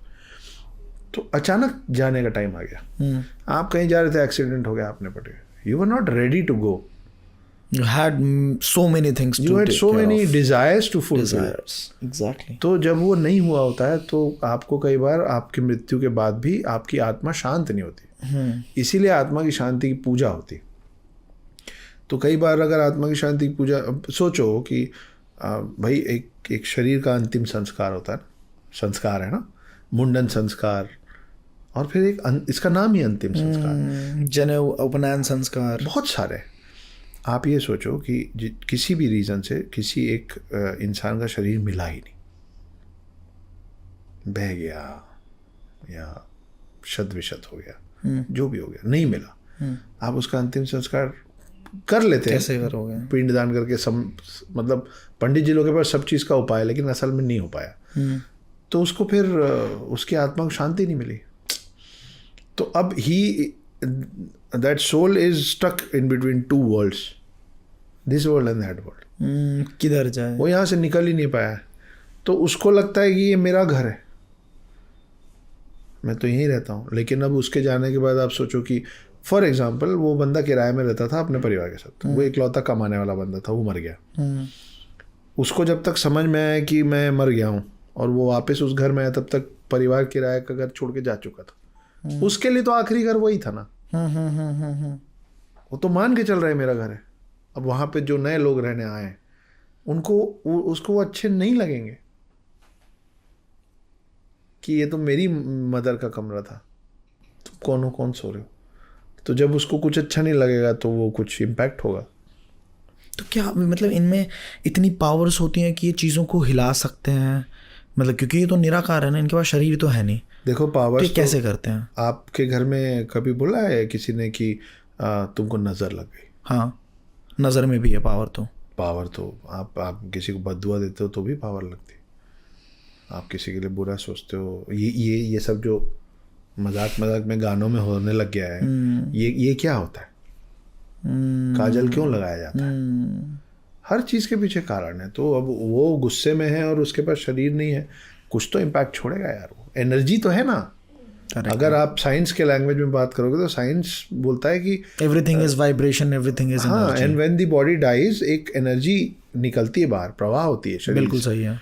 उसी एनर्जी को हम लोगों ने आत्मा और सोल का नाम दे रखा है ना। तो एक एनर्जी फॉर्म तो है ना। अब वो एनर्जी फॉर्म कुछ तो करेगी, बिल्कुल और सही। या तो अच्छा भी करेगी। हर आत्मा बुरी नहीं होती, हर आत्मा अच्छी भी होती। अच्छा, अब कुछ सवाल आपके करियर और कह सकता हूँ, क्योंकि I am an aspiring author, I want to write books and I want to ask so many questions regarding your profession. तो आपने पहले किताबों से शुरुआत करी थी, फिल्मों तक पहुंचे थे। जी, द हिडन हिंदू मेरी पहली किताब है और वो मेरा पहला first book. Yes yes, I have never ever written any story before the hidden Hindu. Okay. वो पहली थी और लोगों से बहुत सारा प्यार मिला। लिखने में मज़ा तो बाद में आया यार। मैंने लिखना इसलिए शुरू किया था क्योंकि वो मुझको अपने डिप्रेशन से और मेरे दुख तकलीफ से दूर रख पा रहा था मेरी राइटिंग। द हिडन हिंदू के लिए जब मैं रिसर्च करता होता था या मैं कैरेक्टर्स को गढ़ता था यार, या कहानी अब यहाँ से आगे कहाँ जाएगी, ये सब सोचता था, तो उस थोड़े से समय के लिए मैं भूल जाता था कि मेरे जीवन में उस वक्त मैं कितनी तकलीफ़ में हूँ। तो it became escape route for me कि जब आप ज़्यादा तकलीफ में हो तो पेन उठाओ और उस कहानी पे काम करने लग जाओ। थोड़ी देर के लिए आपको राहत मिल जाती, सांस आ जाती थी मुझको। लिखने में मज़ा अब आने लगा जब सारी तकलीफ़ें ख़त्म हुई, और उस सारी तकलीफ़ों में 90% तकलीफ़ ख़त्म करने का श्रेय मेरी प्रेजेंट वाइफ को जाता है। और उन्होंने मुझे डिप्रेशन से बाहर निकाला, मुझे लिखने के लिए मोटिवेट किया। हम बहुत सारे लोग ऐसे ना जो लिखना तो चाहते हैं लेकिन उनको ना बीइंग अ मैन उनको जॉब करनी पड़ती है, या बिजनेस है तो उनको करना ही पड़ता है, क्योंकि घर में राशन लाने की जिम्मेदारी एक मर्द की ही होती है। बिल्कुल। In my house it is the other way round. हम की एंड का वाली लाइफ जीते हैं actually. So my present wife is the man of the house. Wow. And I am proud to say that, hi, my name is Akshat Gupta. I am a full-time house husband, part-time author, screenwriter, poet and lyricist. क्योंकि 2015 से लेके 2019 तक जब मुझे कोई नहीं जानता था और मेरी कहानियों पे कोई भरोसा नहीं दिखा रहा था, तो वो अकेले काम करती थी और घर चलाती थी, और मैं घर का ख्याल रखता था घर में रह के एज अ हाउस वाइफ। और वो बोलती थी कि बस आप जो करना चाह रहे हो ना, लिखना चाह रहे हो ना, लिखो। मैं कहता था कि यार ये इसका कोई सर्टेनिटी तो है नहीं। 33 ईयर्स की एज में मैंने लिखने का अपना करियर शुरू किया था। 33 ईयर्स की एज वो होती है जब लोगों को ऑलरेडी पता होता है कि उनकी लाइफ वो कहाँ जा रही है या क्या हो है कहाँ। तो मैं बोला यार ऐसे तो मैं ट्राई करता रहूँगा, हो सकता है जीवन भर का भी कुछ ना हो। तो बहुत निस्वार्थ भाव से वो ये कहती थी कि तो जीवन भर भी नहीं होगा तो मैं इतना तो कमा लेती हूँ कि हम दोनों आराम से गुजार कर लें। What a love you have got in your life. तो वो बोलती थी कि आप करो ना, आपको मज़ा आ रहा है ना, आपको अच्छा लग रहा है, आप करो ना, मैं हूँ ना, मैं संभाल लूँगी। तो तब मैंने उनसे प्रॉमिस किया था कि अगर कल को आपका खोटा सिक्का चल गया गलती से, तो मेरे लेखन से जो भी पैसा आएगा वो उस पर पूरा का पूरा हक सिर्फ आपका रहेगा। तो आज भी अब भगवान की दया से बहुत अच्छा है, फाइनेंसेस और सब ठीक ठाक है। वो पूरा मैनेज करना और उसका क्या करना है वो वही करती हैं। मेरे पास एक भी क्रेडिट कार्ड नहीं है। मेरे पास जो क्रेडिट कार्ड है वो उस पर उनका नाम लिखा है, भगवान की तरफ से उनके लिए गिफ्ट है जी। और मैं जैसे उस समय जब वो घर चलाती थी और मैं उनसे घर खर्च मांग के लेता था, जैसा आमतौर पे वाइफ्स लेती हैं, मैं आज भी उनसे घर खर्च मांग के लेता हूँ और वो मेरे हाथ में देती हैं। वो बहुत ट्रैवल करती हैं, तो जब वो ट्रैवल पे जाती रहती हैं तो मेरे को पॉकेट मनी देती हैं। वो मुझसे 3.5 साल छोटी हैं, और जब भी कुछ अच्छा होता है लाइफ में, कोई चेक मिलता है, कोई अवार्ड मिलता है, कोई नया एग्रीमेंट साइन होता है, तो मैं वो अवार्ड, वो एग्रीमेंट, वो चेक उनके हाथ में रखता हूँ और उनका पाँव छूता हूँ। और मुझे ये बोलने में बिल्कुल शर्म नहीं आती, क्योंकि उनका जो सोल एज है वो मेरे सोल एज से काफ़ी बड़ा है। इसको नकारना मेरी बेवकूफ़ी होगी कि उम्र में वो मुझसे छोटी हैं, लेकिन सोल एज और अंडरस्टैंडिंग में वो मुझसे बड़ी हैं। तो मुझे डिप्रेशन से निकाला। 33 ईयर्स की एज में मुझ पे भरोसा जताया, अपने पूरे परिवार से लड़ी मेरा साथ देने के लिए। अपने परिवार के खिलाफ जाके मुझसे उन्होंने शादी की। और हम लोग बहुत एक दूसरे पे भरोसा करके और बड़ी शांति से चलने वाले लोग हैं। तो की एन का जो है वो एक्चुअली मेरा सच है। तो मैं सिर्फ लिखता हूँ, बाकी पूरा वो देखती हैं। अभी थोड़े दिन पहले मैंने उनसे कहा कि मैं उल्लू हूँ, तो उन्होंने कहा अच्छी जी ऐसे नहीं बोलते। तो मैंने बोला अगर आप मेरे घर की लक्ष्मी हैं तो लक्ष्मी का वाहन तो उल्लू ही होता है ना। तो मैं उल्लू बहुत खुश हूँ, कोई प्रॉब्लम नहीं। हाँ यार, लवली लव स्टोरी। हाँ, तो ऐसे चल रहा है और ऐसे ही चलेगा। ऐसे ही चलना चाहिए, ऐसे ही चलेगा। देव पहले आए, देवता पहले आए या शक्ति? जैसे हमने पीछे कवर भी किया कि अलग अलग कल्पों में अलग अलग ये सच होगा कि पहले किसी कल्प में शक्ति आई होंगी, किसी कल्प में शिव आए होंगे। तो अगर शक्ति पहले आई हैं या शक्ति का इतना बड़ा वजूद है जो कि है फेमिनिन एनर्जी का, तो कलयुग में नारियों को क्यों दबाया जा रहा है, क्यों सप्रेस किया जा रहा है? या फिर क्या वो अपने पावर्स को भूल चुके हैं या घोर कलयुग आ गया है? What's the significance? नहीं, घोर तो आना बचा है। घोर तो आना बचा है, है। ठीक है। लेकिन हम शुरू से ऐसे नहीं थे। और सारे जितने भी रिलीजन्स हैं उसमें जो सबसे ज़्यादा जगह दी गई है, वो भी कम है जो दी गई है, लेकिन फिर भी जितनी ज़्यादा जगह हिंदू धर्म में दी गई है महिलाओं को, उतना मैं पूरे कॉन्फिडेंस से बोल सकता हूँ कि कहीं और नहीं दी गई। क्यों?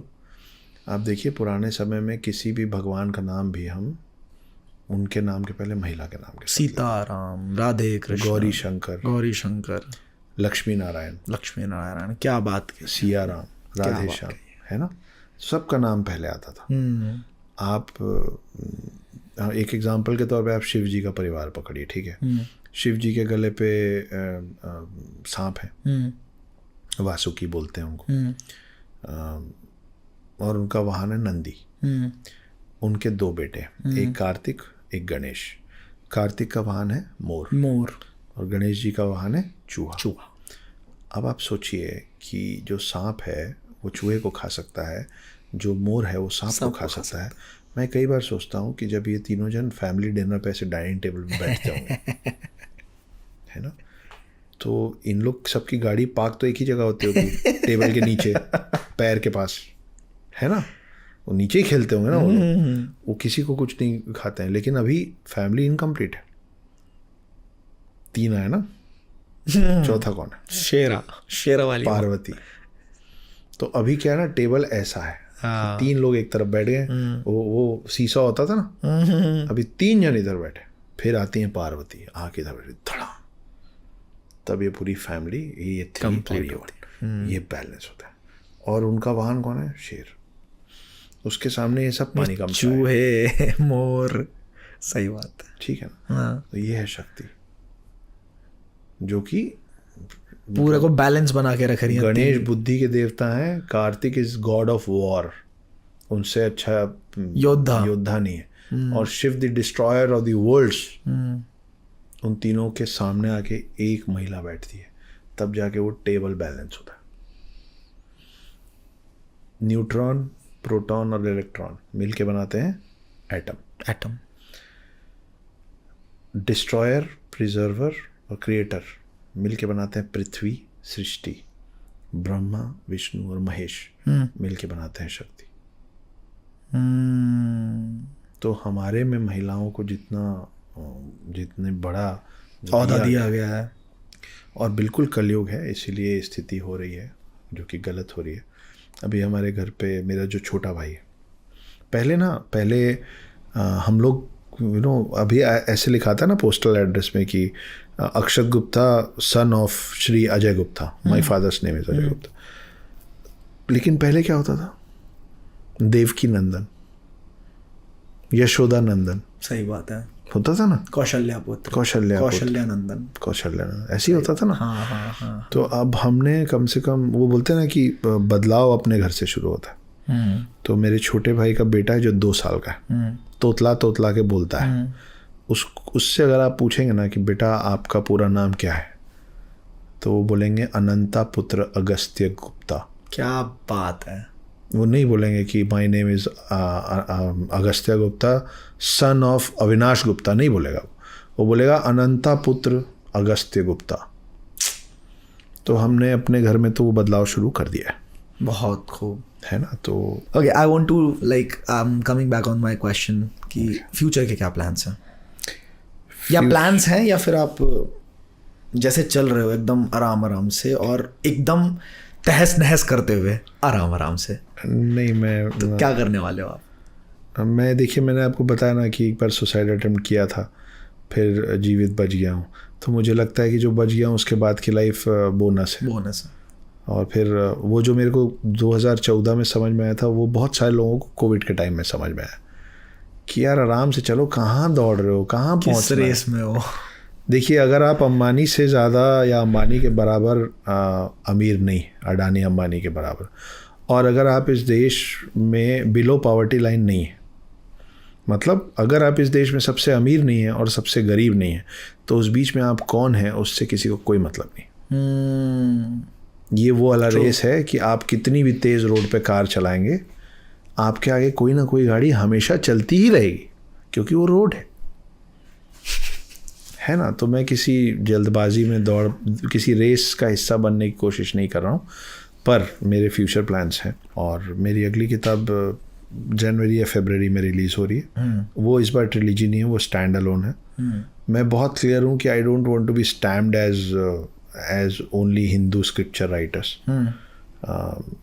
मुझे कुछ और भी टॉपिक्स पे थोड़ा बहुत ज्ञान है, इसलिए मेरी अगली जो किताब है वो एक हिस्टोरिकल फिक्शन है। वाओ जी, और वो बहुत इंटरेस्टिंग है। उसका नाम मैं अभी जानबूझ के रिवील नहीं कर रहा हूँ, पेंगुइन ने उसको साइन कर लिया है।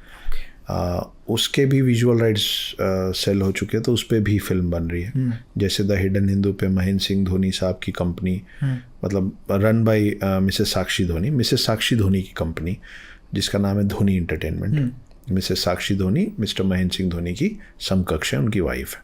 तो उन्होंने द हिडन हिंदू के राइट्स खरीदे हैं। वैसे ही मेरी अगली बुक के भी राइट्स जा चुके हैं, पर वो धोनी एंटरटेनमेंट ने नहीं लिया, दूसरों ने लिया। उसके बाद जुलाई अगस्त में मेरी 3rd बुक आ रही है, वो भी स्टैंड अलोन बुक है, और वो जो है वो एक पॉलिटिकल साइंस फिक्शन है। ये बहुत रेयर जॉनर है to play with, but it is not it is not anti any party और प्रो एनी पार्टी। है कुछ कमाल और कुछ बहुत नई चीज़ मैं आपको इन दोनों कहानियों में देने वाला हूँ। ये है फ़िलहाल का प्लान। और फिल्में हैं, 7 फिल्में हैं, कुछ प्री प्रोडक्शन पे है, कुछ शूट पे है, कुछ में एक्टर्स फाइनल हो रहे हैं। तो आने वाले समय में आप लोगों को ये चेहरा दिखता रहेगा कहीं ना कहीं अलग अलग रूप में। ज़बरदस्त ऐसा चल रहा है। और आपने उसका जिक्र नहीं किया जो एक्सप्लोजिव चीज़ आपने बना रखी है, जो अभी सुना था हमने, जैसे रोंगटे मेरे खड़े हो गए थे, वो कविता, अपने बाल ऐसे नोचने लगा था, ये क्या बना दिया कविता। हाँ ठीक है, तो वो मैं एक बार सुनना चाहूँगा। ठीक है, हम कविता पढ़ देते हैं आपके लिए।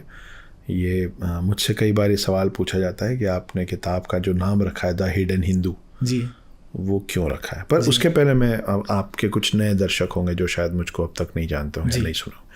यार मैंने एक किताब, और ये मैं दर्शकों से डायरेक्ट बात कर रहा हूँ कि मैंने किताब लिखी है, उसका नाम द हिडन हिंदू है। 3 पार्ट्स में है, सिंपल इंग्लिश है, क्विक रीड है, इंग्लिश हिंदी दोनों लैंग्वेजेस में है। और कहानी कुछ ऐसी है दोस्त कि एक अघोरी पकड़ में आया 2020 में recently, who is claiming to have been on the face of the earth since the birth of the earth। वो ये कह रहा है कि ना मेरी उम्र बढ़ती है ना मैं मरता हूँ, और मैं सत्युग से देवभूमि भारत में हूँ, पकड़ में आया हूँ अब। I was hidden in the pages of past, caught now. मैं रामायण का हिस्सा भी रह चुका हूँ, महाभारत का भी, मैं राम से भी मिला हूँ और कृष्ण से भी, मगर मैं वो उन 7 चिरंजीवियों में से कोई नहीं हूँ। मैं वो 8वां चिरंजीवी हूँ जिसके बारे में आपने कभी सुना नहीं। और मैं ढूंढ रहा हूँ उन 7 चिरंजीवियों को जिनके बारे में आप और मैं थोड़ा थोड़ा जानते हैं। हनुमान, परशुराम, वेदव्यास, कृपाचार्य, राजा बलि, विभीषण और हनुमान। तो इस कहानी में बहुत सारा दिल, बहुत सारा प्यार, बहुत सारा वक्त, बहुत सारी मेहनत है। इसलिए इसको जब समय मिले खरीदिए और पढ़िए। अभी ये ऑलरेडी नेशनल बेस्ट सेलर है। We have sold around 2 lakh books in less than 2 years. बड़े नंबर होता है ये पब्लिशिंग इंडस्ट्री के लिए, एक ऑथर के लिए। मैं और ऊपर इसको ले जाना चाह रहा हूँ। ये और 9 लैंग्वेजेस में छप रही है, मराठी में, गुजराती में, एसमीज़ में, उड़िया में, पंजाबी में और डाउन साउथ के 4 लैंग्वेजेस में। पर फिलहाल इंग्लिश और हिंदी में उसको बहुत पसंद किया जा रहा है।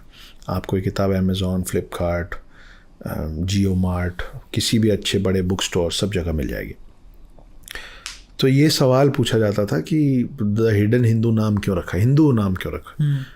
तो एक तो मैंने ये बता दिया कि कहानी एक छुपे हुए बंदे की है जो हिंदू पद्धति के हिसाब से अपने उम्र की गणना नहीं कर पा रहा है, और वो बोल रहा है कि मैं बाकी 7 चिरंजीवी को ढूंढ रहा हूँ।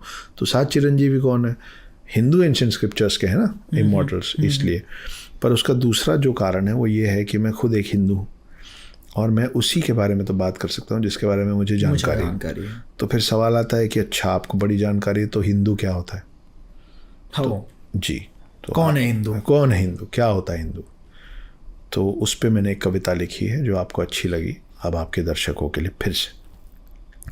कि रुद्राक्ष की माला में भी मैं हूँ, कृपाण, कटार और भाला में भी मैं हूँ, श्वेत भी हूँ और शुद्ध भी मैं हूँ, विरुद्ध हो मेरे तो युद्ध भी मैं हूँ, इतिहास में बहा आंसू और खून भी मैं हूँ, अब जो कह के मिलेगा वो सुकून भी मैं हूँ, कि इस धरती का मैं केंद्र बिंदु हूँ, प्रणाम मैं हिंदू हूँ। चिता की अग्नि, गंगा का पानी, कब्र की मिट्टी और लोबान भी मैं हूँ, पीर फकीर अली वली सियावर राम का हनुमान भी मैं हूँ, भोला हूँ सरल भी, तुम्हारा मित्र भी मैं हूँ, घोल भी दूँ तुमको और घुल भी जाऊँ तुम में, कुछ ऐसा चरित्र भी मैं हूँ, इस धरती का मैं केंद्र बिंदु हूँ, प्रणाम मैं हिंदू हूँ। प्रणाम का भाव भी मैं हूँ, आक्रमण का घाव भी मैं हूँ, सहनशील स्थिर और शांत भी मैं हूँ, देवभूमि भारत का हर प्रांत भी मैं हूँ, शक्ति भक्ति और ना थकती क्रांति भी मैं हूँ, तूफान हूँ और तूफान से पहले की शांति भी मैं हूँ, इस धरती का मैं केंद्र बिंदु हूँ, प्रणाम मैं हिंदू हूँ। तो ऐसी है कुछ कविता। ऐसे कितने और हैं? बहुत सारे और हैं। तो इसको आप रिलीज कब करेंगे? चल रहा है कुछ कुछ, जब वक्त आए। मैं समय और नियति को बहुत ज़्यादा मानता हूँ अब। तो अब या तो उसका समय आने लग गया, इसलिए शायद ये यहाँ बाहर आया। अभी मैं इंटरनेशनल टेम्पल कॉन्क्लेव में था, वहाँ पे मैंने उसको एक बार पढ़ा, फिर मुझे रिक्वेस्ट की गई तो 2 बार और पढ़ा। तो लोगों को अच्छा लग रहा है, तो इसका रास्ता बन रहा होगा, जब समय आएगा तो कहीं ना कहीं पहुंच जाएगा। बन रहा है इसका रास्ता। ये मुझे लगता है कि आज के समय, आज के संदर्भ में, this is a very righteous Hindu anthem, where we are not talking against anybody. We are telling about ourselves. We are just telling about ourselves. कि भाई घोल भी दूँ तुमको और घुल भी जाऊँ तुम में, तुम्हारा मित्र भी मैं हूँ, पर विरुद्ध हो मेरे तो युद्ध भी मैं हूँ। तो वो आप डिसाइड कर लीजिए कि आप मुझे किस रूप में देखना चाहते हैं। आप मेरे हाथ में शास्त्र देखना चाहते हैं, शस्त्र देखना चाहते हैं। जहाँ से हमने स्टार्ट किया था इस पॉडकास्ट को, वहीं पे हम एंड कर रहे हैं। आप मुझे खुद में घोलना चाहते हैं या मैं आपको खुद में घोल लूँ, ये भी आप ही निर्णय ले लीजिए। ऐसा है। Pleasure having you. सेम है, बहुत मज़ा आया। मुझे भी बहुत मज़ा आया। आपको कैसे मज़ा आया? लेकिन मैं तो आपसे बात कर रहा हूँ और मुझे आपके ज्ञान को देख के बहुत मज़ा आया। आपके चेहरे के जो भाव है ना, पूरी बातें सुनते हुए, क्योंकि ये आपको तो पता नहीं था, मुझे ये नहीं पता था कि आप क्या पूछेंगे, और आपको ये नहीं पता था कि मैं क्या बताऊँगा, है ना। तो जब इंसान को मज़ा आता होता है या उसको सच में कुछ जान के सुन के अच्छा लगता होता है ना, तो चेहरे पे और आंखों में दिखता है। तो आपके चेहरे और आंखों में दिख रहा था कि ये ख़त्म क्यों हो रहा है।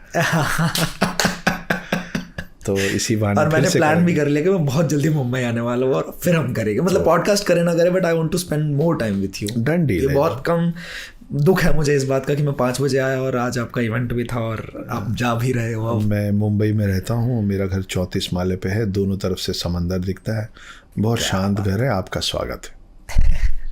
मैं कैमरे पे बोल रहा हूँ कि आपका स्वागत है।